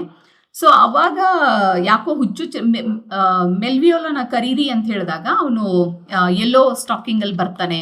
ಆಮೇಲೆ ಒಂಥರ ತೇಲ್ತಾ ಇರ್ತಾನೆ ಈ ಇವನು ಯಾರು ಮೆಲ್ವಿಯೋಲೋ. ಇವನು ಯಾಕೆ ಹಿಂಗೆ ಹುಚ್ಚರಂಗೆ ಆಡ್ತಾ ಇದ್ದಾನೆ, ಏನು ಸಿಚುವೇಶನ್ ಇದೆ, ನಾನು ನೋಡಿದ್ರೆ ನಮ್ಮ ಅಣ್ಣ ಸತ್ತಿದ ದುಃಖದಲ್ಲಿ ಮುಳುಗೋಗ್ಬಿಟ್ಟಿದ್ದೀನಿ, ಇವನು ನೋಡಿದ್ರೆ ಹೀಗೆಲ್ಲ ಹುಚ್ಚರ ಥರ ಬಿಹೇವ್ ಮಾಡ್ತಿದ್ದಾನೆ ಅಂದಾಗ ಮೆರಿಯಾ ಇಲ್ಲ ಅವ್ನು ಯಾಕೋ ಹುಚ್ಚುಚ್ರಂಗೆ ಆಡ್ತಿದ್ದಾನೆ ಅಂತಂದಾಗ ಅವಳು ತನ್ನಷ್ಟಕ್ಕೆ ತಾನೇ ಏನು ಅನ್ಕೊಳ್ತಾಳೆ ಅಂದರೆ, ಅವನೊಬ್ಬನೇ ಅಲ್ಲ, ಮೋಸ್ಟ್ಲಿ ನಾನು ಹುಚ್ಚಿ ಥರನೇ ಆಡ್ತಾ ಇದ್ದೀನಿ, ಯಾಕಂದರೆ ವಿಯೋಲಾನ ನೋಡಿದ್ಮೇಲಂತೂ ನಾನು ಹುಚ್ಚಿನೇ ಆಗಿಬಿಟ್ಟಿದ್ದೀನಿ, ಯಾಕೆ ಈ ಪ್ರೀತಿನಲ್ಲಿ ಬಿದ್ದವರೆಲ್ಲ ಹುಚ್ಚರಂಗ್ ಆಡ್ತಾರೆ ಅನ್ನೋದು ಮೋಸ್ಟ್ಲಿ ಅವಳಿಗೆ ಆಗ ರಿಯಲೈಸ್ ಆಗುತ್ತೇನೋ. ಅದಕ್ಕೆ ಅವಳು ಮೆಲ್ವಿಯೋಲನ ಆ ಥರ ಬಿಹೇವಿಯರನ್ನು ಭಾಳ ಸೀರಿಯಸ್ ಆಗಿ ಪರಿಗಣನೆ ಮಾಡಲ್ಲ, ಭಾಳ ಸಿಂಪಥೆಟಿಕ್ ಆಗಿ ನೋಡ್ತಾಳೆ ಅವಳು. ಇಲ್ಲ ಅವನಿಗೆ ಏನಾದ್ರು ಟ್ರೀಟ್ಮೆಂಟ್ ಕೊಡಿಸಿ, ಹಾಗೆ ನಾನು ಬೇಕಾದರೆ ನಾನು ಇಡೀ ಅರ್ಧ ಆಸ್ತಿ ಕೊಟ್ಬಿಡ್ತೀನಿ, ಅವನು ಸರಿ ಹೋಗಬೇಕು ಅನ್ನುವಂಥ ಮಾತುಗಳು. ಸೊ ಅಂದರೆ ಯಾರಿಗೆ ಆ ನೋವಿರುತ್ತಲ್ಲ, ಆ ನೋವಿನ ಅರ್ಥ ಆಗಬೇಕು ಅಂದರೆ ಆ ನೋವಲ್ಲಿ ಅವರು ಕೂಡ ಬಿದ್ದಿರಬೇಕು ಅಂತ ಹೇಳ್ತಾರಲ್ಲ, ಹಾಗೆ ಅಂತ ಅನಿಸ್ಬಿಡುತ್ತೆ ಈ ಕ್ಯಾರೆಕ್ಟರ್ಸ್ಗಳನ್ನ ನೋಡಿದಾಗ. ಸೊ ಇಲ್ಲಿ 4ನೇ ಅಂಕದಲ್ಲಿ ನಮಗೆ ಮತ್ತೆ ಈ ಫೂಲ್ ಸೆಬಾಸ್ಟಿನ್ ಎಂಟರ್ ಆಗ್ತಾರೆ, ಒಲಿವಿಯಾ ಎಂಟರ್ ಆಗ್ತಾಳೆ. ಸೊ ಈ ನಾಟಕದಲ್ಲಿ ನಮಗೆ ಸೆಬಾಸ್ಟಿನ್ ತಪ್ಪಾಗಿ ಭಾವಿಸಿರ್ತಾರೆ ಸಿಸಾರಿಯೋನ ಒಲಿವಿಯಾ ಅಂತಾನೆ. ಒಲಿವಿಯಾ ಸಿಸಾರಿಯೋ ಅಂಥೇಳಿ ಏನು ಭಾವಿಸಿರ್ತಾಳೆ, ಅವನು ವಿಯೋಲಾ ಆಗಿರ್ತಾನೆ. ಸೊ ಈ ಥರ ಒಂದು ತಪ್ಪು ಒಂದು ಗ್ರಹಿಕೆ ಏನಿರುತ್ತಲ್ಲ, ಸೊ ಅದು ನಮಗೆ ದೃಶ್ಯದಲ್ಲಿ ನಮಗೆ ಕಾಣಿಸ್ಕೊಳ್ತಾ ಹೋಗುತ್ತೆ. ಮೆಲ್ವಿಯಾನ ಬಂಧನ ಮಾಡ್ತಾರೆ ಅವ್ರು ಆ್ಯಕ್ಚುಲಿ, ಯಾಕಂದರೆ ಅವ್ನು ಹುಚ್ಚ ಆಗ್ಬಿಟ್ಟಿದ್ದಾನೆ, ಅವನ್ನ ಬಂಧಿಸ್ಬೇಕು. ಯಾಕಂದರೆ ಈ ಮೆರಿಯಾ ಮತ್ತು ಸರ್ ಆ್ಯಂಡ್ರ್ಯೂ ಇವ್ರಿಗೆಲ್ಲ ಏನು ಅಂದರೆ ಇವನು ಭಾಳ ದುರಹಂಕಾರಿ, ಇವ್ನಿಗೆ ಹೇಗಾದರೂ ಮಾಡಿ ನಾವು ಪಾಠ ಕಲಿಸ್ಲೇಬೇಕು ಅನ್ನುವಂಥ ಒಂದು ಹಠ ಏನಿರುತ್ತಲ್ಲ ಅವ್ರದ್ದು, ಇವನಿಗೊಂದು ಕೂಡು ಹಾಕಬೇಕು ಅಂತ ಕೂಡು ಹಾಕ್ತಾರೆ. ಅಲ್ಲಿ ಫೂಲ್ ಬರ್ತಾನೆ, ಬಂದು ಅವನಿಗೆ ಮಾತಾಡಿಸ್ಬೇಕಾದ್ರೆ, mad man thou errest, I say there is no darkness but ignorance in which thou art more puzzled than the Egyptians in their fog. ಅಂದರೆ ಈ ಫೂಲ್ ಮತ್ತು ಮ್ಯಾಲ್ವಿಯೋಲ ಮಧ್ಯೆ ಸಂಭಾಷಣೆ ನಡೀತಿರ್ಬೇಕಾದ್ರೆ ಅವ್ನು ಹೇಳ್ತಾನೆ, ನನ್ನ ಹೊರಗಡೆ ಕರ್ಕೊಂಡೋಗಿ ನಾನು ಹುಚ್ಚ ಅಂತೇಳಿ ಒಳಗಡೆ ಹಾಕ್ಬಿಟ್ಟಿದ್ದಾರೆ, ನಾನು ನಿಜವಾಗ್ಲೂ ಕೂಡ ಹುಚ್ಚ ಅಲ್ಲ, ನನ್ನನ್ನು ಕತ್ಲೆ ಕೋಣೆನಲ್ಲಿ ಕೂಡ ಹಾಕಿದ್ದಾರೆ ಅಂತ ಹೇಳ್ತಿರ್ಬೇಕಾದ್ರೆ, mad man there is no darkness but ignorance. ಅದ್ಭುತವಾದಂಥ ಮಾತು ಇದು. ಎಲ್ಲೂ ಕೂಡ ಕತ್ಲೆ, ನೀನು ಅನ್ಕೊಂಡಂಥ ಕತ್ಲೆ ಅಲ್ಲ ಇದು, ಇಗ್ನೊರೆನ್ಸ್ ಅಂದರೆ ನಮ್ಮ ಅಜ್ಞಾನ. ಎಲ್ಲ ಕಡೆ ಎಲ್ಲಿ ಅಜ್ಞಾನ ತುಂಬಿದೆಯಲ್ಲ ಅಲ್ಲೆಲ್ಲ ಕೂಡ ಕತ್ಲೆ ಇರುತ್ತೆ. ನಿನಗೆ ನಿಜವಾದಂಥ ಅಜ್ಞಾನ ತುಂಬಿದೆ, ಹಾಗೆ ಇಡೀ ಜಗತ್ತು ಕತ್ಲೆನಲ್ಲಿ ತುಂಬ ಹೋಗಿದೆ ಅಂತ ಅನಿಸ್ತಾ ಇರುತ್ತೆ. ಅಂದರೆ ಇಗ್ನೊರೆನ್ಸ್ ಅಂದರೆ ಯಾವುದಕ್ಕೆ ಕರೀತಾನೆ ಅಂದರೆ ದುರಹಂಕಾರಿ ಇರ್ತಾನೆ ಅವನು ಮೆಲ್ವಿಯೋಲು.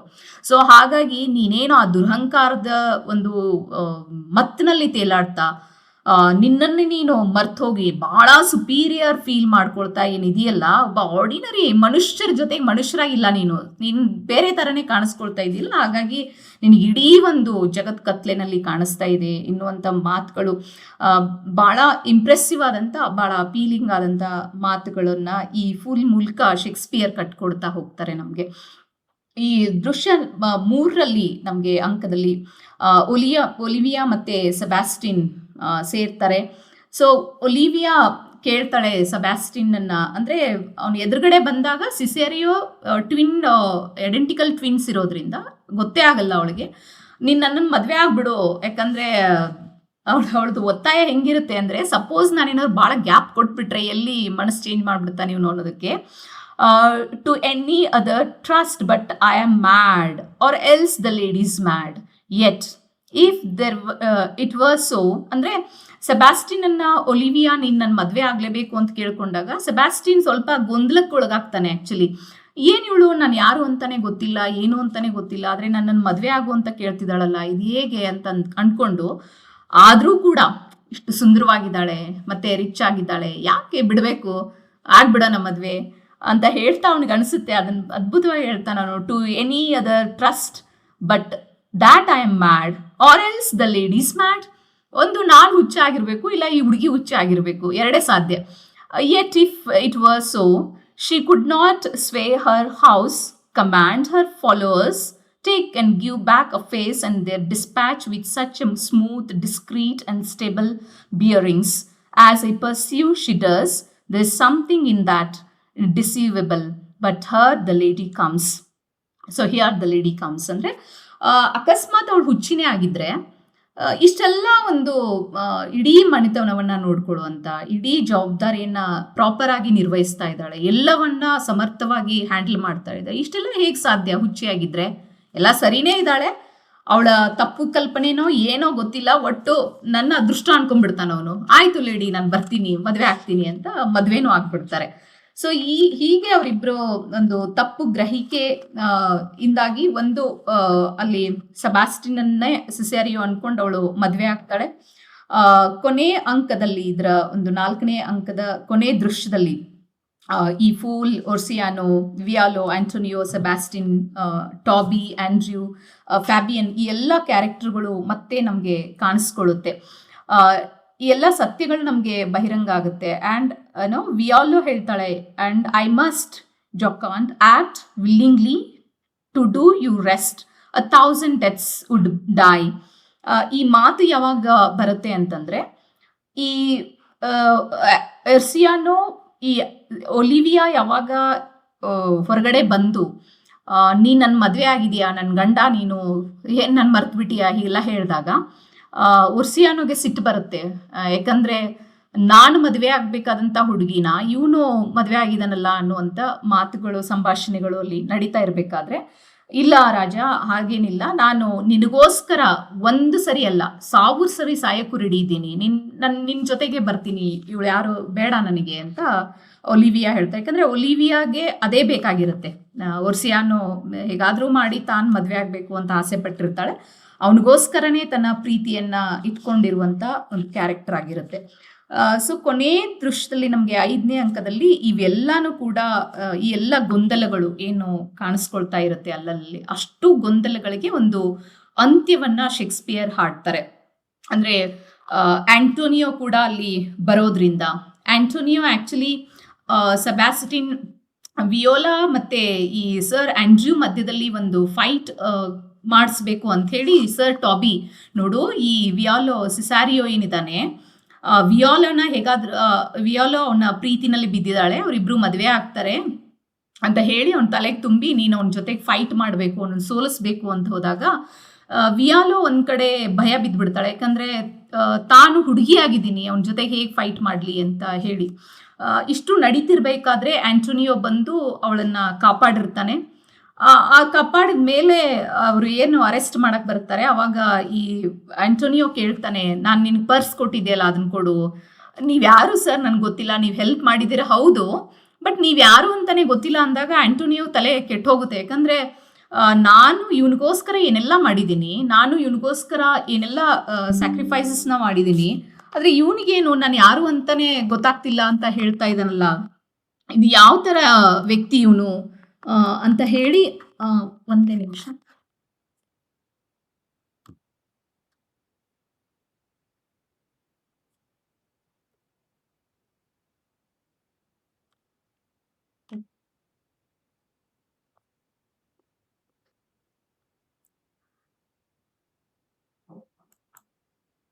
ಏ ಪುಟ್ಟಿ, ಇದೇನಿದು ಚಾರ್ಜ್ ತಗೊಳ್ಳೋವಲ್ದಲ್ಲ?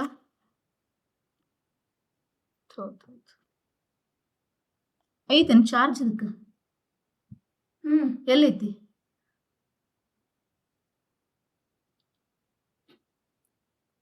ಹಾಂ,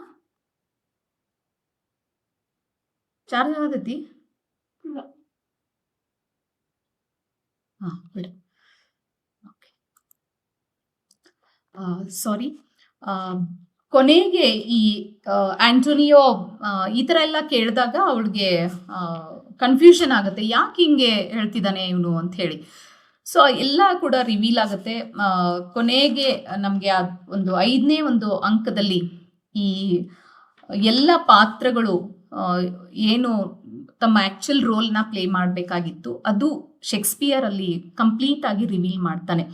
ವಿಯೋಲಾ ವೇಷವನ್ನು ಧರಿಸ್ಕೊಂಡು ಬಂದಿದ್ದು, ಆಮೇಲೆ ಸೆಬಾಸ್ಟಿನ್ ಏನು ತಾನು ತಿಳ್ಕೊಂಡಿರ್ತಾನೆ, ತನ್ನ ಟ್ವಿನ್ ಏನು ಸಿಸ್ಟರ್ ಇರ್ತಾಳೆ ಅವಳು ಸತ್ತೋಗಿರ್ತಾಳೆ ಅಂತ ಅಂದ್ಕೊಂಡಿದ್ದು, ಅವಳು ಸತ್ತೋಗಿರೋದಿಲ್ಲ ಬದುಕಿರ್ತಾಳೆ ಅನ್ನೋದನ್ನ ಸುದ್ದಿ ಕೇಳ್ತಾ ಅವನಿಗೂ ಕೂಡ ಖುಷಿ ಆಗುತ್ತೆ, ವಿಯೋಲಾಗೂ ಕೂಡ ಖುಷಿ ಆಗುತ್ತೆ. ವಿಯೋಲಾ ಹೇಳ್ತಾಳೆ, ನಾನು ನಿಜವಾಗ್ಲೂ ಹುಡುಗಿನೇ, ಹುಡುಗ ಅಲ್ಲ ಅಂತ ಹೇಳಿದಾಗ ಓರ್ಸಿಯಾನು ಕೂಡ ಹೇಗೂ ಒಲಿವಿಯಾ ಮದುವೆ ಆಗಿಬಿಟ್ಟಿದ್ದಾಳೆ, ಅವಳಂತೂ ಸಿಗೋದಿಲ್ಲ, ಅಟ್ಲೀಸ್ಟ್ ಇವಳನ್ನಾದರೂ ಮದುವೆ ಆಗ್ಬಿಡೋಣ ಅಂತ ಹೇಳಿ ಅವನು ಅವಳ ಕೈ ಹಿಡ್ಕೊಳ್ತಾನೆ.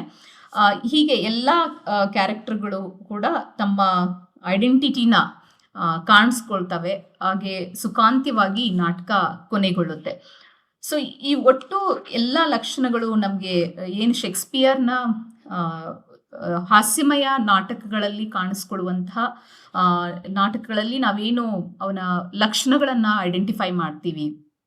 ಸಂಗೀತ ಇರುತ್ತೆ, ಆಮೇಲೆ ಈ ಪಾತ್ರಗಳು ರಿವರ್ಸ್ ಆಗೋದು, ಆಮೇಲೆ ಪಾತ್ರಗಳು ತಮ್ಮ ವೇಷವನ್ನು ಬದಲಾವಣೆ ಮಾಡ್ಕೊಳ್ಳೋದು, ಆಮೇಲೆ ಒಂದು ಪ್ರೇಮದಲ್ಲಿ ಬೀಳೋದು, ಅದಕ್ಕೋಸ್ಕರ ಹಂಬಲಿಸೋದು, ಮತ್ತೆ ಬರೀ ಒಂದು ಕಲ್ಪನಾ ಲೋಕದಲ್ಲಿ ವಿಹಾರ ಮಾಡ್ತಾ ಇರೋದು. ಕಲ್ಪನಾ ಜಗತ್ತೇನೆ ಅದ್ಭುತವಾಗಿದೆ ಅಂತ ಅಲ್ಲಿ ಒರ್ಸಿಯಾನೋ ತನ್ನ ಮೊದಲ ಒಂದು ಡೈಲಾಗಲ್ಲಿ ಹೇಳ್ತಾನೆ. ಅದು ಭಾಳ ಫೆಂಟಾಸ್ಟಿಕಲ್ ಆಗಿರುತ್ತೆ ಕಲ್ಪನಾ ಜಗತ್ತು.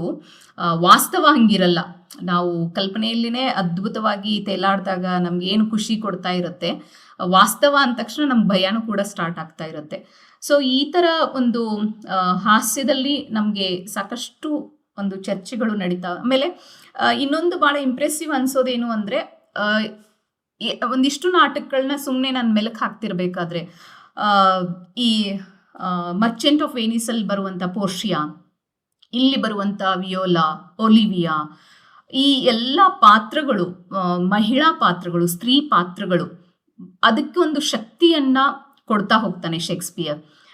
ಈ ಎಲ್ಲ ಕಾಮಿಡಿಗಳಲ್ಲಿ, ಹಾಸ್ಯಮಯ ನಾಟಕಗಳಲ್ಲಿ ಭಾಳ ಸ್ಟ್ರಾಂಗ್ ಆದಂತಹ, ಭಾಳ ಪ್ರಬುದ್ಧವಾದಂತಹ, ಭಾಳ ಏನು ನೀವು ಅಂದರೆ ಶಕ್ತಿಶಾಲಿಯಾದಂತಹ ಸ್ತ್ರೀ ಪಾತ್ರಗಳನ್ನು ಕಟ್ಟಿಕೊಡ್ತಾ ಹೋಗ್ತಾನೆ.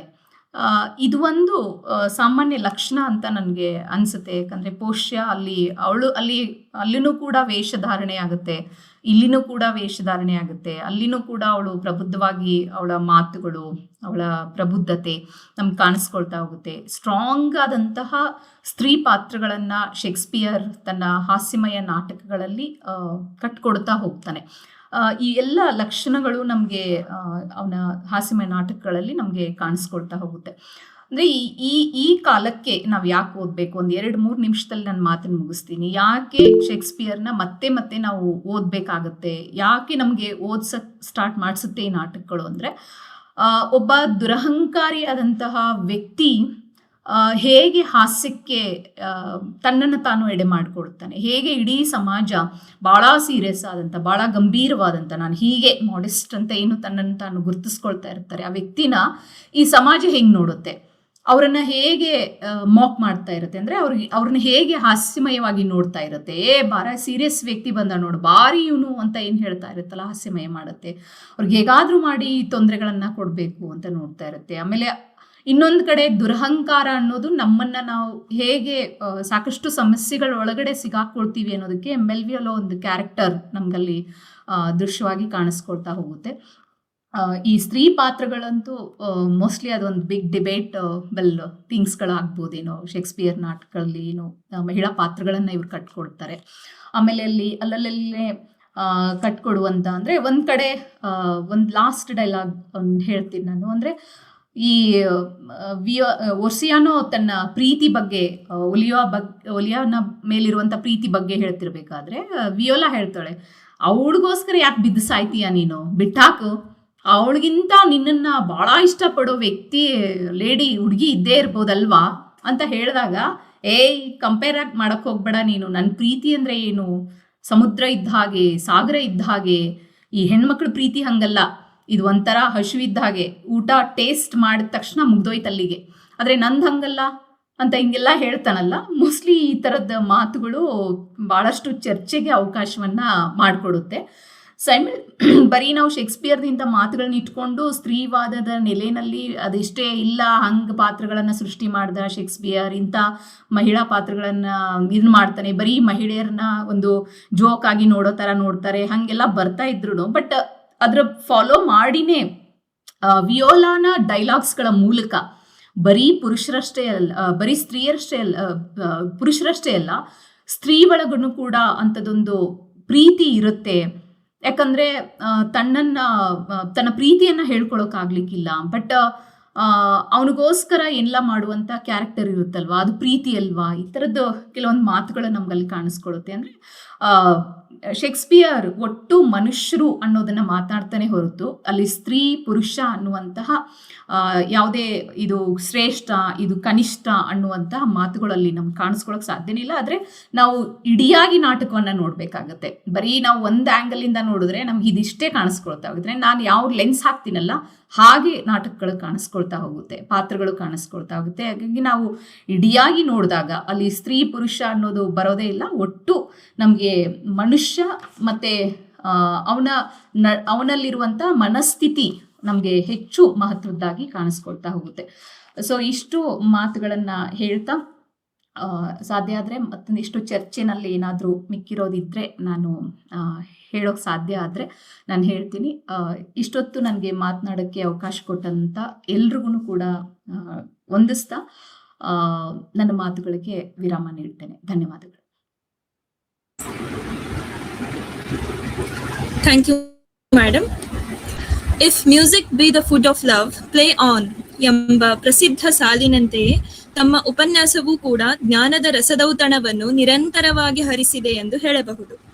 ನೆಟ್ವರ್ಕ್ ಸಮಸ್ಯೆಯಿಂದ ಮಧ್ಯದಲ್ಲುಂಟಾದ ಸಣ್ಣ ಡ್ರಾಮ್ಯಾಟಿಕ್ ಪಾಸ್ ಕೂಡ ವಿಲಿಯಂ ಶೇಕ್ಸ್ಪಿಯರ್ ಶೈಲಿಯ ಟ್ವಿಸ್ಟ್ ಹಾಗೆ ಅನಿಸಿತು.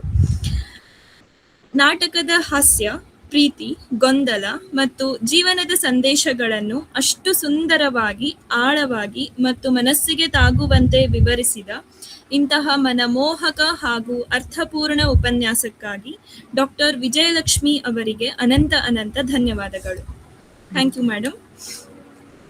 ಈಗ ಅಧ್ಯಕ್ಷೀಯ ನುಡಿಗಳು ಪ್ರೊಫೆಸರ್ ಬಸವರಾಜ್ ಡೊಣ್ಣೂರ್, ಮುಖ್ಯಸ್ಥರು, ಇಂಗ್ಲಿಷ್ ವಿಭಾಗ, ಕರ್ನಾಟಕ ಕೇಂದ್ರೀಯ ವಿಶ್ವವಿದ್ಯಾಲಯ ಕಲಬುರ್ಗಿ ಇವರಿಂದ. Sir please.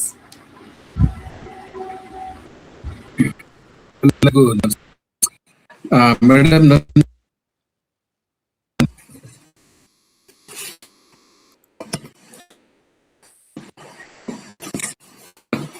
ಹಲೋ, ನನ್ನ ಧ್ವನಿ ಕೇಳಿಸ್ತದ ಮೇಡಮ್? ಸರ್, ಡಿಸ್ಟರ್ಬ್ ಆಗ್ಲಿಕ್ಕತ್ತದ, ಬ್ರೇಕ್ ಆಗ್ಲಿಕ್ಕತ್ತದ. ನೀವು ಇಷ್ಟು ಏನ್ ಮಾತಾಡಿದ್ರಿ ಕೇಳಲಿಲ್ಲ.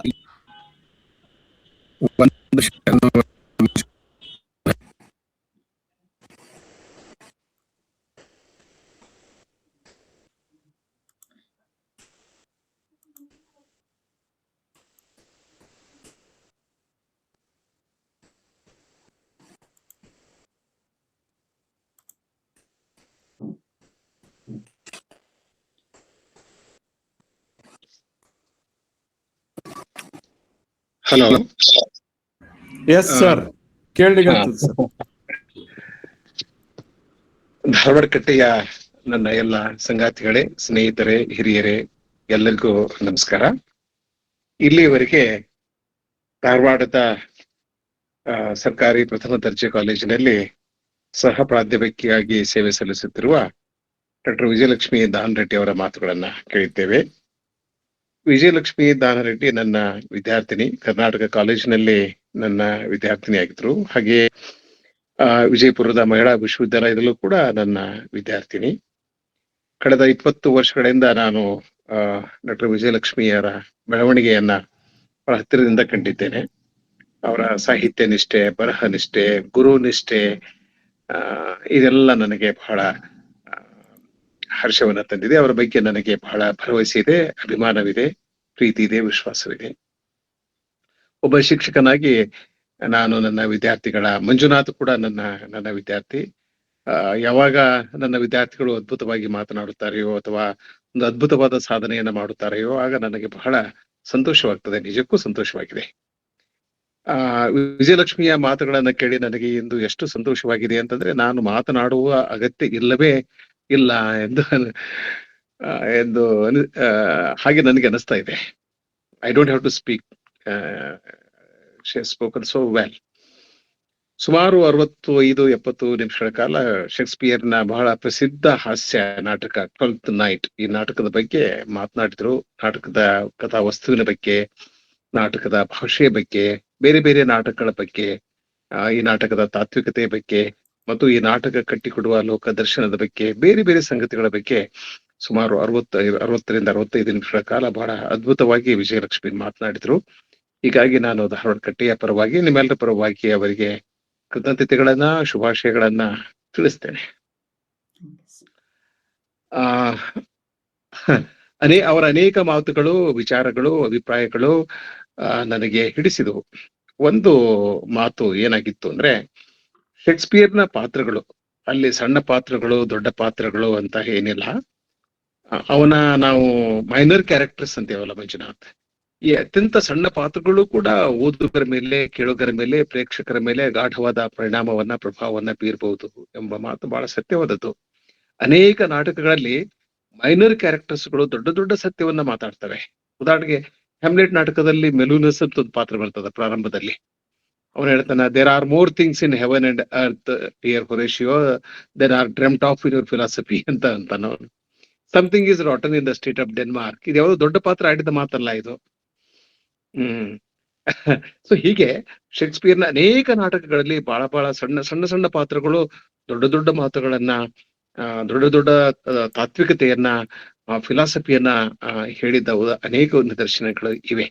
ಇಂಥ ಅನೇಕ ಮಾತುಗಳು, ಒಳನೋಟಗಳು ವಿಜಯಲಕ್ಷ್ಮಿಯ ಭಾಷಣದಲ್ಲಿ, ಉಪನ್ಯಾಸದಲ್ಲಿ ನನಗೆ ಕಂಡವು. ಇನ್ನೊಂದು 2-3 ನಿಮಿಷಗಳಲ್ಲಿ ನಾನು ಕೆಲವು ಮಾತುಗಳನ್ನ ಬಹಳ ವೇಗವಾಗಿ ಆಡಿ ಮುಗಿಸ್ತೇನೆ. ಅವರ ಮಾತಿಗೆ ನನ್ನ ಕೆಲವು ಮಾತುಗಳನ್ನ ಸೇರಿಸ್ಬೇಕು, ಹೆಚ್ಚು ಮಾತನಾಡೋದಿಲ್ಲ. ವಿಜಯಲಕ್ಷ್ಮಿಯೊಂದಿಗೆ ನೀವು ಮತ್ತೆ ಸಂವಾದ ಮತ್ತು ಚರ್ಚೆಯನ್ನ ಮುಂದುವರಿಸಬಹುದು.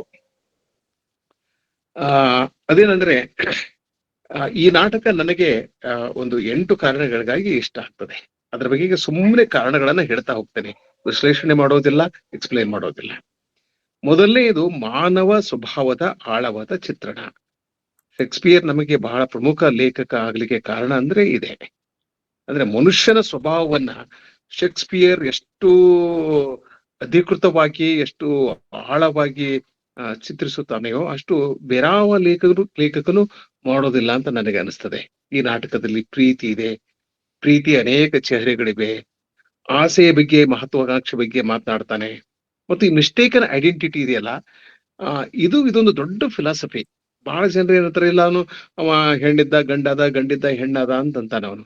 ಯಾಕೆ ಶೇಕ್ಸ್ಪಿಯರ್ ತನ್ನ ಅನೇಕ ಹಾಸ್ಯ ನಾಟಕಗಳಲ್ಲಿ ಈ ಮಿಸ್ಟೇಕನ್ ಐಡೆಂಟಿಟಿ ತರ್ತಾನೆ? ಗಂಡು ಹೆಣ್ಣು ಆಗ್ಬೋದು, ಹೆಣ್ಣು ಗಂಡು ಆಗ್ಬೋದು.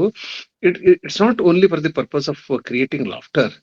ನಮ್ಮಲ್ಲಿ ನಗು ಹುಟ್ಟಿಸುವುದಕ್ಕಾಗಿ ಶೇಕ್ಸ್ಪಿಯರ್ ಇಂಥ ಪಾತ್ರಗಳು ತರ್ತಾನೆ ಅಂತ ಏನಿಲ್ಲ. ಅವನಿಗೆ ಈ ಜೆಂಡರ್ ಬಗೆಗೆನೆ ಅನೇಕ ಸಮಸ್ಯೆಗಳು ಶೇಕ್ಸ್ಪಿಯರ್ನಿಗೆ ಕಾಡ್ತಾ ಇದ್ವು.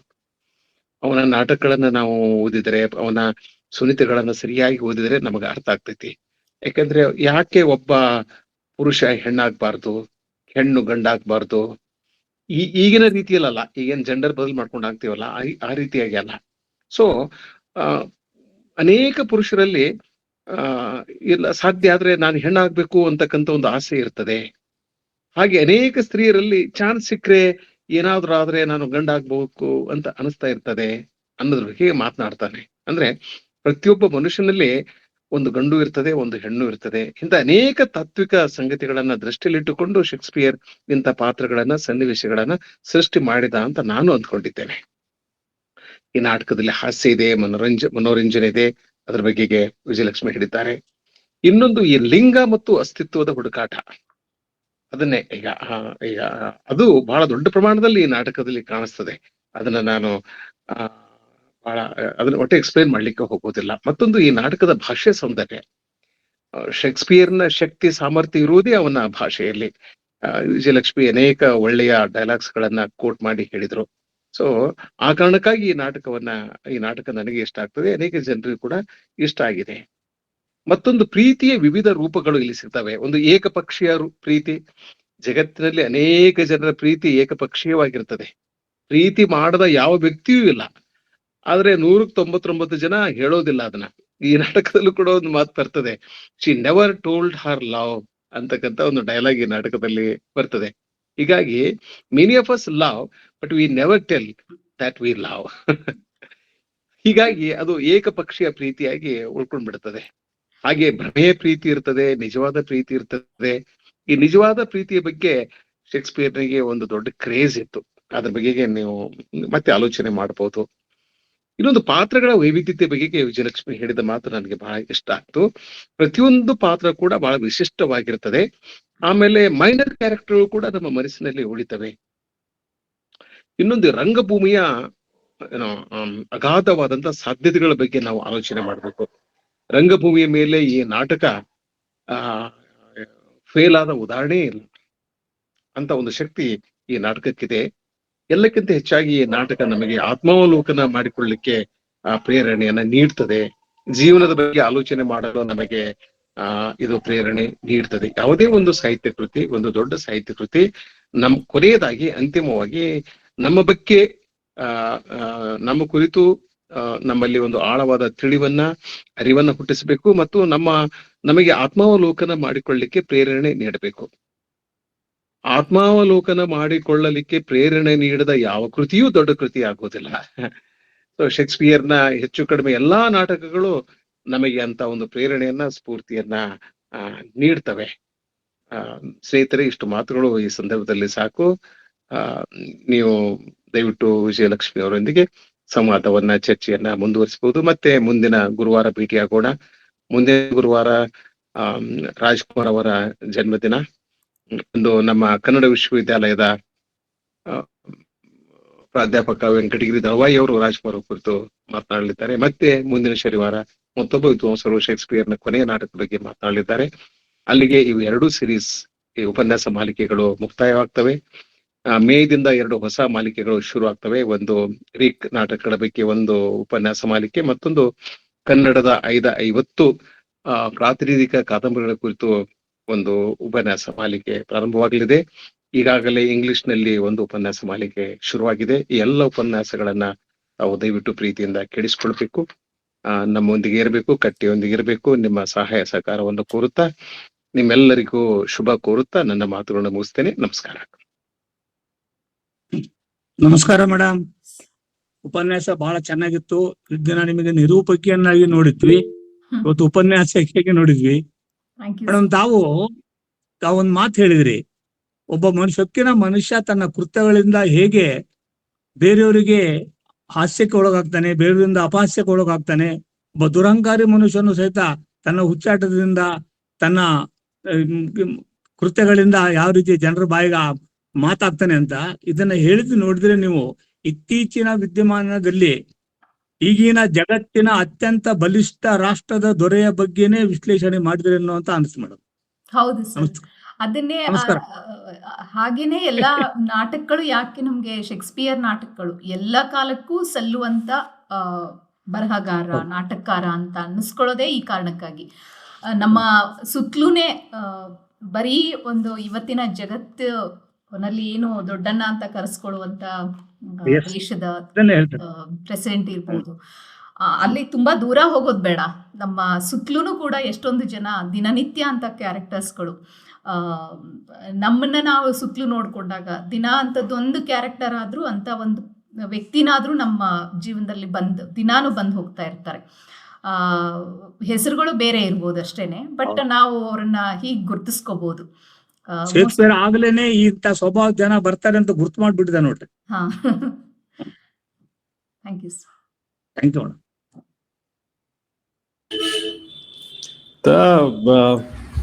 ವಿಜಯಲಕ್ಷ್ಮಿ ಮೇಡಮ್ ಅವ್ರು ಏನ್ ಮಾಡಿದ್ರಂದ್ರ, ಟಿ.ಎಸ್. ಇಲಿಯಟ್ ಒಂದು ವೇಸ್ಟ್ ಲ್ಯಾಂಡ್ ಮೊದ್ಲೇ ಸಾಲ ಏನೈತಿ, April is the cruellest month, ಅದನ್ನ ಅಲ್ಲಿಗೆ ಅಳದ್ ಬಿಟ್ರು.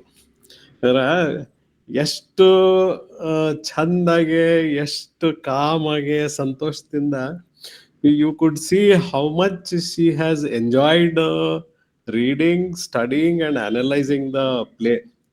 ಓ, ಕಾಂಗ್ರ್ಯಾಚುಲೇಷನ್ಸ್ ವಿಜಯಲಕ್ಷ್ಮಿ ಮೇಡಮ್. ಮಾತಾಡ್ಬೇಕ್ರಿಪ್ಪ, ಇಲ್ಲಾಂದ್ರೆ ಗೊತ್ತಾಗೋದಿಲ್ಲ, ನಿಮ್ಮನ್ನ ಆಂಕರ್ ಅಂತ ತಿಳ್ಕೊಂತೀವಿ ನಾವು. ಆಮೇಲೆ ಒಂದು ಮುಖ್ಯ ಪಾಯಿಂಟ್ ನೀವು ಹೇಳಿದ್ದನ್ನ ನಾನು ತುಂಬಾ ಮೆಚ್ಕೊಂಡೆ. ಏನಂದ್ರ, ಪ್ರತಿಯೊಂದು ಪಾತ್ರದ ಒಂದು ಇದು ಇಂಪಾರ್ಟೆನ್ಸ್ ಆಫ್ ಎವ್ರಿ ಕ್ಯಾರೆಕ್ಟರ್. ಈಗ ಯಾವುದು ಒಂದು ದೊಡ್ಡ ಕ್ಯಾರೆಕ್ಟರ್, ಸಣ್ಣ ಕ್ಯಾರೆಕ್ಟರ್ ಅಂತ ಇರುವುದಿಲ್ಲ. Every character has so much to offer us ಅನ್ನೋದನ್ನ ನೀವು ಹೇಳಿದ್ರಿ. ಆಮೇಲೆ what stood out in your analysis is your originality. Like you didn't have to bring in the framework of any critic to analyze this play for us. ನಾನ್ ಬಹಳ enjoy ಮಾಡಿದೆ. Thank you very much. ಇನ್ನಷ್ಟು ಮಾತಾಡ್ಕೊಂತೀರ್ರಿ ಬಾ ನೀವು. ಬೇರೆ ಕೃತಿಗಳಿಗೆ sir ಹೇಳಿದ್ರಲ್ಲ, ಕನ್ನಡ 50 ಕೃತಿಗಳ ಒಂದು ಉಪನ್ಯಾಸ ಮಾಲೆ, ಅದರದಾಗ ಒಂದು ತಗೊಂಡ್ ಮಾಡ್ರಿ ಸರ್. ಶಂಕರ್ ಮುಖಶಿಂದ ನಾ ಮಾಡ್ತೇನೆ, ಗಂಗವ್ವ ಗಂಗಾಮಾಯಿ. Wonderful wonderful. ಆಮೇಲೆ ಮಂಜುನಾಥ್ ನೋಡ್ರಿ, ಸರ್ ಅದು ಮರ್ತೆ ಹೋಗ್ಬಿಟ್ಟಿತ್ತು ನನಗೆ. ಆ 50 ಜನರ ಪಟ್ಟಿಯಲ್ಲಿ ಮುಖಾಶ್ ಅವ್ರ ಹೆಸರು ಸೇರಿಸಿಲ್ಲ ನಾನು. Thank you so much. Please do that, please do that. He will be part of it and you will also be part of it. Yes sir, yes sir. Punekar ಇಲ್ಲ ಅಂದ್ರೆ ಅದ್ ಹೆಂಗ? 50 ಜನರ ಸಾಲಿನಲ್ಲಿ ಬರಬೇಕು ಅವ್ರು. ಹೌದು ಹೌದು ಹೌದು. ಆಮೇಲೆ ವಿಜಯಲಕ್ಷ್ಮಿ ಮೇಡಮ್ ಒಂದು point, the rich texture of the setting that Shakespeare weaves into those plays. Illyria, for example.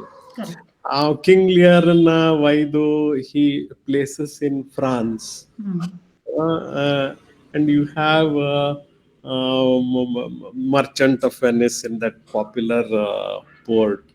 So here again he brings in Illyria, and the characters are viewed in such a beautiful setting. ಅದು ಒಂದು ಎದ್ದು ಕಾಣುತ್ತದೆ ಈ ನಾಟಕದಾಗ. ಆಮೇಲೆ ಹಿಂಗ Antony and ಕ್ಲಿಯೋಪಾತ್ರನ್ ಗತೆ ಒಂದು ಗಾಢವಾದ ನಾಟಕ ಅಲ್ಲ, ಒಂಥರ ಈಸಿ ರೀಡಿಂಗು. ಆಮೇಲೆ ಅವು ಒಂದಕ್ಕೊಂದು ಲವ್ ಟ್ರಯಾಂಗಲ್ಸ್ ಏನು ಅವ ಹೆಣಿತನ, ಅದನ್ನು ನೀವು ತುಂಬಾ ಚೆನ್ನಾಗಿ ವಿಶ್ಲೇಷಣೆ ಮಾಡಿದ್ರಿ. Thank you. You made my day. And April is not necessarily a cruel month. That's something you proved. Thank you, sir.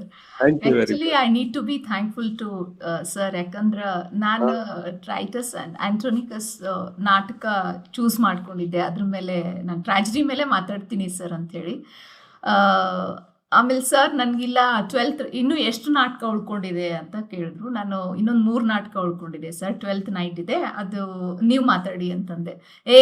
ನಾನು ಕಾಮಿಡಿ ಎಲ್ಲ ಮಾತಾಡಲ್ಲ, ನಾನು ಟ್ರಾಜಿಡಿನೇ ಮಾತಾಡ್ತೀನಿ, ಅದಕ್ಕೆ ಈ 12th ನೈಟ್ ಮೇಲೆ ನೀನೇ ಮಾತಾಡು. ನಾನಂತೂ ನಾನು ಅದ್ರ ಮಾತಾಡಲ್ಲ, ಆದರೆ ಯಾರಿಗೆ ಮಾತಾಡಿಸ್ತೀಯೋ ನೀನು ಮಾತಾಡ್ತೀಯೋ ನೋಡು ಅಂತ ನನ್ನ ಮೇಲೆ ಹಾಕಿದ್ರು. ಈ ನನ್ನನ್ನೊಂದು ಕಾಮಿಡಿ ಪೀಸ್ ಮಾಡ್ತಾರಲ್ಲ ಸರ್ ಅಂದ್ಕೊಂಡು ಸುಮ್ಮನೆ ನಾನು ಓದೋಣ ಅಂದ್ಕೊಂಡು ಓದಿ. But literally I enjoyed each and every dialogue. Thank you sir. ಹೌದು, ಅದು ಎದ್ದು ಕಾಣ್ತದು. ನೀವು ಅದು ಪ್ರತಿಯೊಂದು ಪಾತ್ರಗಳನ್ನ, ಆ ಡೈಲಾಗ್ಸ್ ಅನ್ನ ಎಷ್ಟು ನೀವು ಎಂಜಾಯ್ ಮಾಡಿದಿರಿ ಅನ್ನೋದು ಎದ್ದು ಕಾಣ್ತು. ಹಂಗಿದ್ದಾಗನ ನೀವು ನಾಟಕದ ಸೌಂದರ್ಯವನ್ನ ಮತ್ತೊಬ್ಬರಿಗೆ ಹೇಳಕ್ ಸಾಧ್ಯ. ಅದು ನಮಗೆ ಸರ್ ಯಾವಾಗಲೂ ಅದು ಶೇಕ್ಸ್ಪಿಯರ್ ಅಂದ ತಕ್ಷಣನೇ ಇಡೀ ಕ್ಲಾಸ್ ರೂಮ್ಗೆ ಲೈವ್ಲಿ ಆಗಿರೋ ತರ ಅವ್ರು ನಮ್ಗೆ ಶೇಕ್ಸ್ಪಿಯರ್ ಅಂದ್ರೆ ಹಿಂಗೆ ಓದ್ಬೇಕು ಅಂತ ಒಂದು ಚೌಕಟ್ಟು ಏನ್ ಕೊಟ್ಬಿಟ್ಟಿದ್ದಾರೆ. ಆ ಓದು ನಮಗೆ ಮೋಸ್ಟ್ಲಿ ಕ್ರಿಟಿಸಿಸಮ್ ನಾನು ಯಾಕೆ ಇಂಟೆನ್ಷನಲಿ ಜಾಸ್ತಿ ಅದ್ರ ಮೇಲೆ ಓದೋದೇ ಬೇಡ ಮೊದಲು ಅನ್ಕೊಂಡ್ಬಿಟ್ಟೆ. ಯಾಕಂದ್ರೆ ಕ್ರಿಟಿಸಿಸಮ್ ಓದಿದ್ರೆ ನಮ್ ಟೋನ್ ಎಲ್ಲ ಇನ್ನೊಬ್ರು ಟೋನ್ ಆಗ್ಬಿಡುತ್ತೆ. ಎಕ್ಸಾಕ್ಟ್ಲಿ.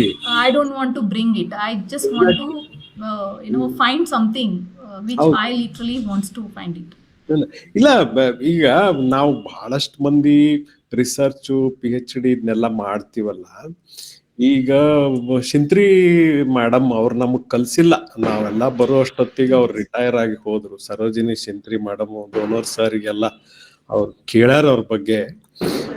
ಅರ್ಮಾಂಡೋ ಮೆನೆಜಿಸ್ ಏನ್ ಧಾರವಾಡದಾಗ ಇದ್ರು, first founding HOD of the English department at the university and 2-time principal of Karnataka college. ಅವ್ರ ಮಾರ್ಗದರ್ಶನದಾಗ ಮೊದಲೇ ಸಲ ಕರ್ನಾಟಕ ವಿಶ್ವವಿದ್ಯಾಲಯದಾಗ ಹಿಂಗ ಹೆಣ್ಣಿನ ಪಾತ್ರಗಳು, ಶೇಕ್ಸ್ಪಿಯರ್ನ ನಾಟಕಗಳ ಹೆಣ್ಣಿನ ಪಾತ್ರಗಳ ಬಗ್ಗೆ ಒಂದು PhD thesis Sarojini Shintri madam ಬರೆದ್ರು, ವಿಮೆನ್ ಇನ್ ಶೇಕ್ಸ್ಪಿಯರ್ ಅಂತ ಹೇಳಿ. ಅದನ್ನ ಓದಿದಾಗ ಇದು ಇಟ್ ಈಸ್ ನಾಟ್ ನಾನ್ ಮಾಡ್ತಿರೋ ಜಜ್ಮೆಂಟು, ಕ್ರಿಟಿಸಿಸಮ್ ಅಲ್ಲ. I didn't really enjoy it. ಯಾಕಂದ್ರ without fundamentally understanding, enjoying, analyzing the characters, you can't go on making a list of those plays and characters that appear there. ಕಡಿಕ Menezes endowment lecture institute ಆದಾಗ ಅವ್ರ ಮಗ George ಬಂದಿದ್ರು, George Menezes Shintri madam ಬಂದಿದ್ರು. George Menezes ಹಗ್ಲೆಲ್ಲ Times of ಇಂಡಿಯಾಕ್ಕ ಬರೀತಾರೆ. Deccan Herald ದೋಣೂರ್ ಸರ್ದ್ ಹೆಂಗ ಅವಾಗ ಇವಾಗ ಮಿಡ್ಲ್ ಬಂದಿರ್ತದ, ಹಂಗ ಜಾರ್ಜ್ ಮೆನೆಸಿಸ್ ಬರೀತಿರ್ತಾರೆ. ಅವಾಗ ಶಿಂತ್ರಿ ಮೇಡಮ್ ಅವ್ರಿಗ ಜಾರ್ಜ್ ಮೆನೆಸಿಸ್ ಅವ್ರಿಗ ಊಟಕ್ಕೆ ಕೂತಾಗ ಯೂನಿವರ್ಸಿಟಿ ಗೆಸ್ಟ್ ಹೌಸ್ನಾಗ ನಾ ಅಂದೆ, what made Armando Menezes actually approve of that dissertation ಅಂತ ಹೇಳಿ. ನಂದು ಪಾಯಿಂಟ್ ಏನು ಅಂತಂತಂದ್ರ, we can see that many of the researchers, with all due respects to Shintri madam and Armando, they have never really enjoyed what they did. See, Shakespeare ಒಂದ್ ಪ್ರಶ್ನೆ ಆರ್ಮಾಂಡೋ ಮೆನೆಸಿಸ್ ಅದ್ರ ಮ್ಯಾಲ ಒಂದು ದೊಡ್ಡ ಎಸೆನ ಬರೆದ್ರು. For whom does Shakespeare right ಅಂತ ಒಂದು ಪ್ರಶ್ನೆ ಕೇಳ್ತಾರ. ಆಮೇಲೆ ಆ ಪ್ರಶ್ನೆನ ಅವರ ಉತ್ತರ ಕೊಡ್ತಾರ ಆರ್ಮಾಂಡೋ ಮೆನೆಸಿಸ್ ಆ ಎಸೆದಾಗ. He writes for you and he writes for me ಅಂತ ಹೇಳ್ತಾರೆ.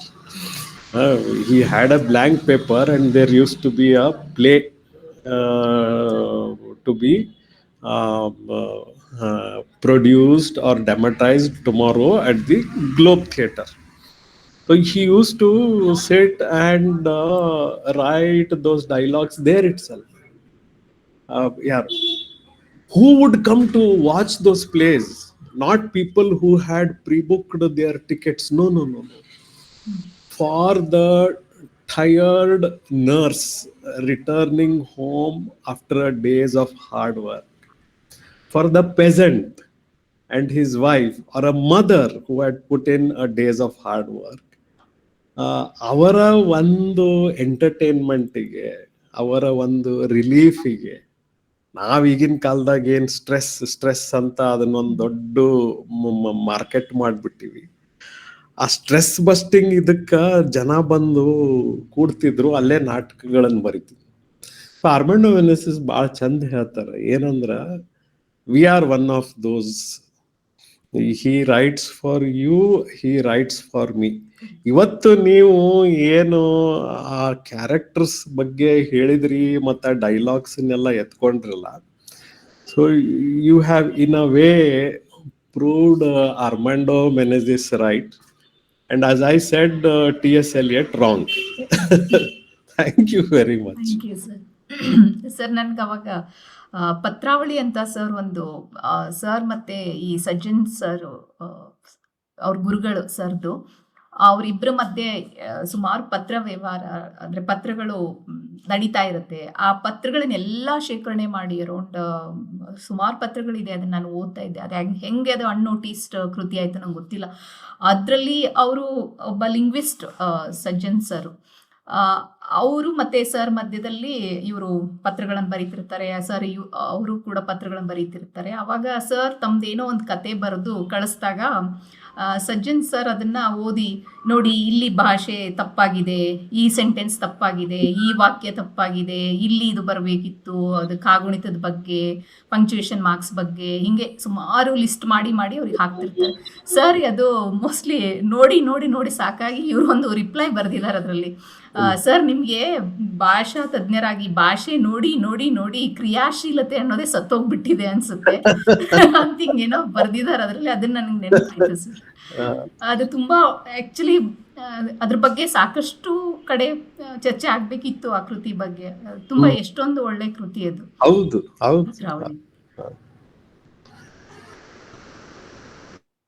ನಮಸ್ಕಾರ ವಿಜಯಲಕ್ಷ್ಮಿ ಮೇಡಮ್ ಅವರು. ಸರ್ ನಮಸ್ತೆ ಗೌಡರ್ ಸರ್. ಭಾಳ ಶೇಕ್ಸ್ಪಿಯರ್ನ ಪ್ರೀತಿಯನ್ನ ಭಾಳ ರಮ್ಯತೆಯಿಂದ ನೀವ ಶೇಕ್ಸ್ಪಿಯರ್ನ ಕ್ಯಾರೆಕ್ಟರ್ ಆಗಿ ಇಲ್ಲಿ ಪ್ರೇಕ್ಷಕರಿಗೆ ಭಾಳ ತಿಳಿಸ್ಕೊಟ್ರಿ. ಮತ್ ಡೋನೂರ್ ಸರ್ ಬಗ್ಗೆ ಹೇಳಿದ್ರೆ ಡೋನೂರ್ ಸರ್ ಅವ್ರ ಈ ಕಟ್ಟೆ ಶೇಕ್ಸ್ಪಿಯರ್ ಅವರು ನಮಗವ್ರ ಈ ಕಟ್ಟೆಯನ್ನು ಹುಟ್ಟಾಕಿ ಒಂದು ಹೊಸ ಶೇಕ್ಸ್ಪಿಯರ್ನ ಮಾಹಿತಿಯನ್ನ ಅಷ್ಟು ಅದ್ಭುತವಾದ ಕಲೆಯನ್ನ ಈ ಕಟ್ಟೆ ಮುಖಾಂತರ ಮತ್ ನೀವೆಲ್ಲ ಬಹಳ ಅದ್ಭುತವಾಗಿ ಇವತ್ತ ಆ ಶೇಕ್ಸ್ಪಿಯರ್ನ 12th ನೈಟ್ ಬಗ್ಗೆ ಒಳ್ಳೆ ಅನಾಲಿಸಿಸ್ ಅನ್ನ ಮಾಡಿದ್ದಕ್ಕೆ ನಿಮಗೆ ತುಂಬಾ ಧನ್ಯವಾದಗಳು. Thank you sir. Manjunath Hiremath ಅವರು ಶಂಕರ್ ಮುಖಾಶ್ ಪುಣೇಕರ್ ಅವ್ರ ಬಗ್ಗೆ ಮಾತಾಡ್ತೀನಿ ಅಂದ್ರೆ ಬಹಳ ಸಂತೋಷ. ಯಾಕಂದ್ರ ಶಂಕರ್ ಮುಖಾಶ್ ಪುಣೇಕರ್ ಮಹಾ ದೊಡ್ಡ ಸಾಹಿತಿ ಅವರು. WB ಯೇಟ್ಸನ್ ಬಗ್ಗೆ ದೊಡ್ಡ ಥೀಸಸ್ ಅನ್ನ ಬರ್ದಿದ್ದಾರೆ. ನಮಗ ಅವ್ರನ್ನ ಓದಿ ಅರಗಿಸ್ಕೊಳ್ಳೋದನ್ನ ಅಷ್ಟು ಕಷ್ಟ. ಅಂತ ಕವಿಯದ PhD ಅದ್ರ ಮ್ಯಾಗ ಮಾಡಿ ಆ ಬುಕ್ಕ ಮಾಡರ್ನಿಟಿಯನ್ನ ಶಂಕರ್ ಮುಖಾಶ್ ಪುಣೇಕರ್ ಅವರು ಬರೆದಿದ್ದಾರೆ. ತಮಗ ಅದನ್ನ ಮಾತಾಡಕ್ ನಾನೇ ಫಸ್ಟ್ ಸ್ವಾಗತ ಮಾಡ್ತೀನಿ ಮಂಜುನಾಥ್ ಹಿರೇಮಠ ಅವರೇ. ಮತ್ತೆ ಅವರು ಶಂಕರ್ ಮುಖಾಶ್ ಪುಣೇಕರ್ ಅವರು ವರ್ಡ್ಸ್ವರ್ತ್ ಮತ್ತು ಕುವೆಂಪು ಅವರ ಕವಿತೆಗಳಲ್ಲಿ ರಮ್ಯತೆ ಅಂತಕ್ಕಂಥ ಒಂದು ಸಣ್ಣ ಪುಸ್ತಕ, ಆದ್ರೆ ಅದು ಇವತ್ತು ಸಿಗ್ತಾ ಇಲ್ಲ. ಅಂತ ಅದ್ಭುತವಾದದ್ದ ಶಂಕರ್ ಮುಖಾಶ್ ಪುಣೇಕರ್ ಅವ್ರ ಬಗ್ಗೆ ಮಾತಾಡೋದು ನನಗೆ ಬಹಳ ನಿಮ್ಮ ಮಾತು ಕೇಳ್ಬೇಕು ಅನಿಸ್ತೈತಿ. ಹರೀಶ ವಿಜಯಲಕ್ಷ್ಮಿ ಮೇಡಮ್ ಅವರು ಶೇಕ್ಸ್ಪಿಯರ್ನ ಏನು ಒರಿಜಿನಲ್ ನಾಟಕವನ್ನು ಓದ್ಬೇಕು, ನಮಗೆ ಕ್ರಿಟಿಸಿಸಮ್ ಬೇಡ, ಇನ್ನೊಂದು ದುನಿಯಾ ಆಗ್ತೈತಿ. ಅದು ನಿಜವಾಗಿ ನಾವು ಒರಿಜಿನಲ್ ಕೃತಿಯನ್ನು ಓದಿದಾಗನ ಅದರ ರಸ ನಮಗ ಸಿಗತೈತಿ. ಅದರ ಹೊಸ ಅನುಭವ ಇನ್ನೂ ಆಯಾಮಗಳನ್ನು ನಾವು ತಿಳ್ಕೋಬಹುದು ಅನ್ನುವ ದೃಷ್ಟಿಕೋನವನ್ನ ವಿಜಯಲಕ್ಷ್ಮಿ ಅವರು ಬಹಳ ಸುಂದರವಾಗಿ ಆಳವಾಗಿ ಅದನ್ನ ಈ ನಾಟಕವನ್ನು ತಿಳಿಸಿಕೊಟ್ಟದಕ್ಕೆ ನಾವು ಒಂದ್ ತಾಸು ಇನ್ನೂ ಎಷ್ಟು ಮಾತಾಡಿದ್ರು ಇವ್ರ ಧ್ವನಿ ಕೇಳ್ಬೇಕು ಅನಿಸ್ತೈತಿ. ಅಷ್ಟ ಆ ನಾಟಕದ ಬಗ್ಗೆ ಬಹಳಷ್ಟು ಆಳಗಲಗಳನ್ನ ತಿಳ್ಕೊಂಡು ಅಧ್ಯಯನ ಮಾಡಿ ಇವತ್ತಿನ ಈ ಒಂದು ಸಂಜೆಯ ವಿಶೇಷವನ್ನಾಗಿ ಮಾಡಿದ್ದಕ್ಕೆ ತಮಗೆ ಇನ್ನೊಮ್ಮೆ ಧನ್ಯವಾದಗಳನ್ನು ಹೇಳ್ತೀನಿ ವಿಜಯಲಕ್ಷ್ಮಿ ಮೇಡಮ್ ಅವರೇ. Thank you sir. Thank you Thank so you. Much. Thank you. Sir ಒಂದು ಉಚ್ಚಲ್ಯ ವಿಷಯ ಕಾದಂಬರಿನೂ ಶಂಕರ್ ಮುಖಾಶ್ ಪುಣೇಕರ್ದಲ್ಲ ಸರ್? ಯಾವ್ದ್ರಿ ಸರ್? ಉಚ್ಚಲ್ಯ. ಇಲ್ಲ ಇಲ್ಲ, ಶಂಕರ್ ಮುಖಾಶಿ ಬರ್ದಿದ್ದು ಮೂರೇ. ಗಂಗವ್ವ, ಗಂಗಾಮಾಯಿ, ನಟ ನಾರಾಯಣಿ ಮತ್ತು ಅವಧೇಶ್ವರಿ.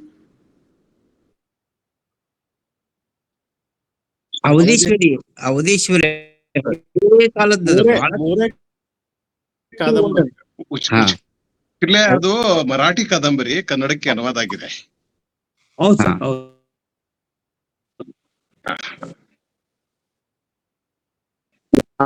ಅದ್ರೊಳಗೆ ಭಾಷೆ ಅಷ್ಟು ಒಂದು ಎತ್ತರಕ್ಕೆ ಹೋಗಿದೆ ಸರ್. ಅವಧೇಶ್ವರಿಯನ್ನ ಓದಿದಾಗ ಪುಣೇಕರ್ ಅವ್ರದ್ದು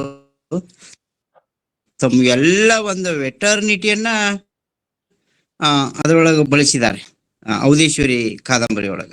ಅಂತ ಅದ್ಭುತವಾದ ಕಾದಂಬರಿ. ಬಟ್ ಅದು ಇವತ್ತಿನ ವೃತ್ತಿಯಲ್ಲಿ ಎಂಜಿನಿಯರ್, ಸಾಹಿತ್ಯದ ಬಗೆಗೆ ಅವರಿಗೆ ಬಹಳ ಆಸಕ್ತಿ ಮತ್ತು ಪ್ರೀತಿ. ಏನ್ ಮಾಡ್ತಾರೆ ಇವರು, ಏನ್ ಮಾತಾಡ್ತಾರ ಅಂತ ಹೇಳಿ ಕೇಳೋ ಒಂದು ಆಸಕ್ತಿ, ಕುತೂಹಲ. ಹೀಗಾಗಿ ಅವನಿಗೆ ಧಾರವಾಡ ಕಟ್ಟಿಗೆ ಈ ನನ್ನ ಬಹಳ ಪ್ರೀತಿಯ ಸಹೋದರನನ್ನ ಸ್ವಾಗತಿಸ್ತೇನೆ. ನಾವಿಬ್ರು ಕ್ಲಾಸ್ಮೇಟ್ಸ್, ಅಣ್ಣ ನನ್ನ ತಮ್ಮ, ಆದ್ರೂ ಇಬ್ರು ಕ್ಲಾಸ್ಮೇಟ್ಸ್ ನಾವು. ಬಿಜಾಪುರದಿಂದ ಕಲಬುರ್ಗಿಗೆ ಹೊಂಟ್ರ ಮೊದ್ಲೇಹಳ್ಳಿ ದೋಣೂರ್ ಅಂತ ಅದೇ ನಮ್ಮೂರು, ನಮ್ಮಂದ್ರ ಅಜ್ಜನ ಊರದು. ಹ್ಞೂನ್ರಿ.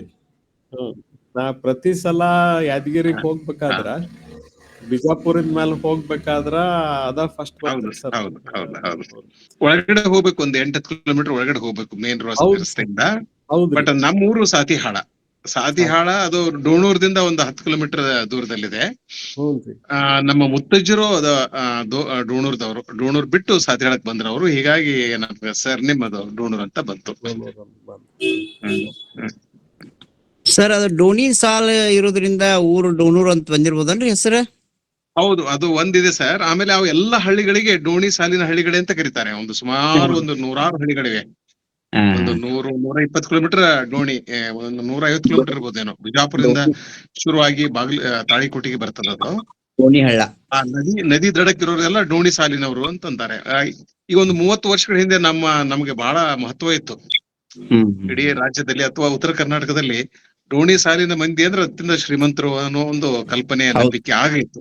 ಈಗಿಲ್ಲ, ಈಗ ಶ್ರೀಮಂತಿಕೆಯ ಸ್ವರೂಪ ಬದಲಾಗಿದೆ. ಈಗ ಶ್ರೀಮಂತ ಇದ್ದಾರೆ ಸರ್ ಅವರು ಬಿಜಾಪುರದವರು. ಯಾಕಂದ್ರ ಇಂದಿರಾ ಗಾಂಧಿನ ಮತ್ತ ನಿಜಲಿಂಗಪ್ಪನವ್ರನ್ನ ಬಂಗಾರದಾಗಿಟ್ಟ ತೂಗಿ ಕಳಿಸ್ತವ್ರು. ಹಾಗೆಲ್ಲ ಇದೆ, ಆ ಶಕ್ತಿ ಇದೆ. ಬರಗಾಲ ಜಿಲ್ಲೆ ಆದ್ರೂ ಬಂಗಾರ ತೂಗಿದಂತ ಜಿಲ್ಲೆ ಅದು. ಬಿಜಾಪುರದವ್ರಿಗೆ ಯಾರಾದ್ರೂ ಇಷ್ಟ ಆದ್ರೆ ಅವ್ರು ಬಂಗಾರ ಕೊಡ್ತಾರೆ. ಬಂಗಾರದ ತಕ್ಕಡಿಲಿಟ್ಟು ತೂಕ ಮಾಡ್ತಾರೆ. Pooja, I am waiting for a question from you for Vijay Lakshmi. Yes, Manjunath, nice to see you here. No place. No, I heard her only half. Ardha ashte. Half more than enough. She packed in. ಆಮೇಲೆ ಎಲ್ಲ ನೀ ಹೇಳಿದಿಯಲ್ಲ ಸಾಕ್ ನನಗಷ್ಟ. ಹಂಗ ನನಗ್ ಬರುದಿಲ್ಲ, ನೀ ತಪ್ಪಿಸ್ಕೋಬೇಡ. ಇವತ್ತು ವಿಜಯ ಲಕ್ಷ್ಮಿ ಒಂದ್ ಕ್ವಶನ್ ನೀ ಕೇಳಬೇಕು. ಮಂಜುನಾಥ ಪೂಜಾ ಇಬ್ರು ನೀವು ಒಂದೇ ಬ್ಯಾಚ್ ನಲ್ಲಿ ಇದ್ರಲ್ಲ?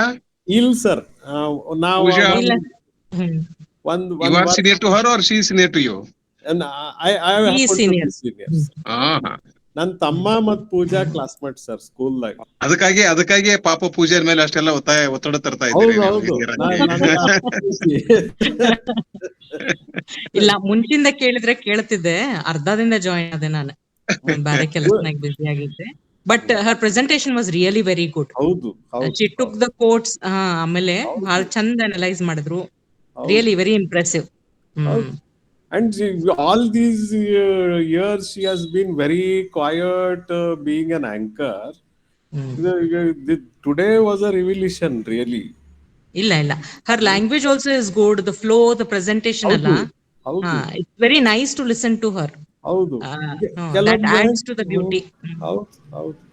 ಕೆಲವೊಮ್ಮೆ ಯಾರಾದ್ರೂ ಮಾತಾಡಿದಾಗ ಮತ್ತೆ ಹೋಗಿ ವಾಪಸ್ ಆ ನಾಟಕ ಓದ್ಬೇಕು ಅನಿಸ್ತೈತಿ. ಇವತ್ತ ವಿಜಯಲಕ್ಷ್ಮಿ ಅವ್ರದ್ದು ಹಂಗಿತ್ತು ಇವತ್ತ.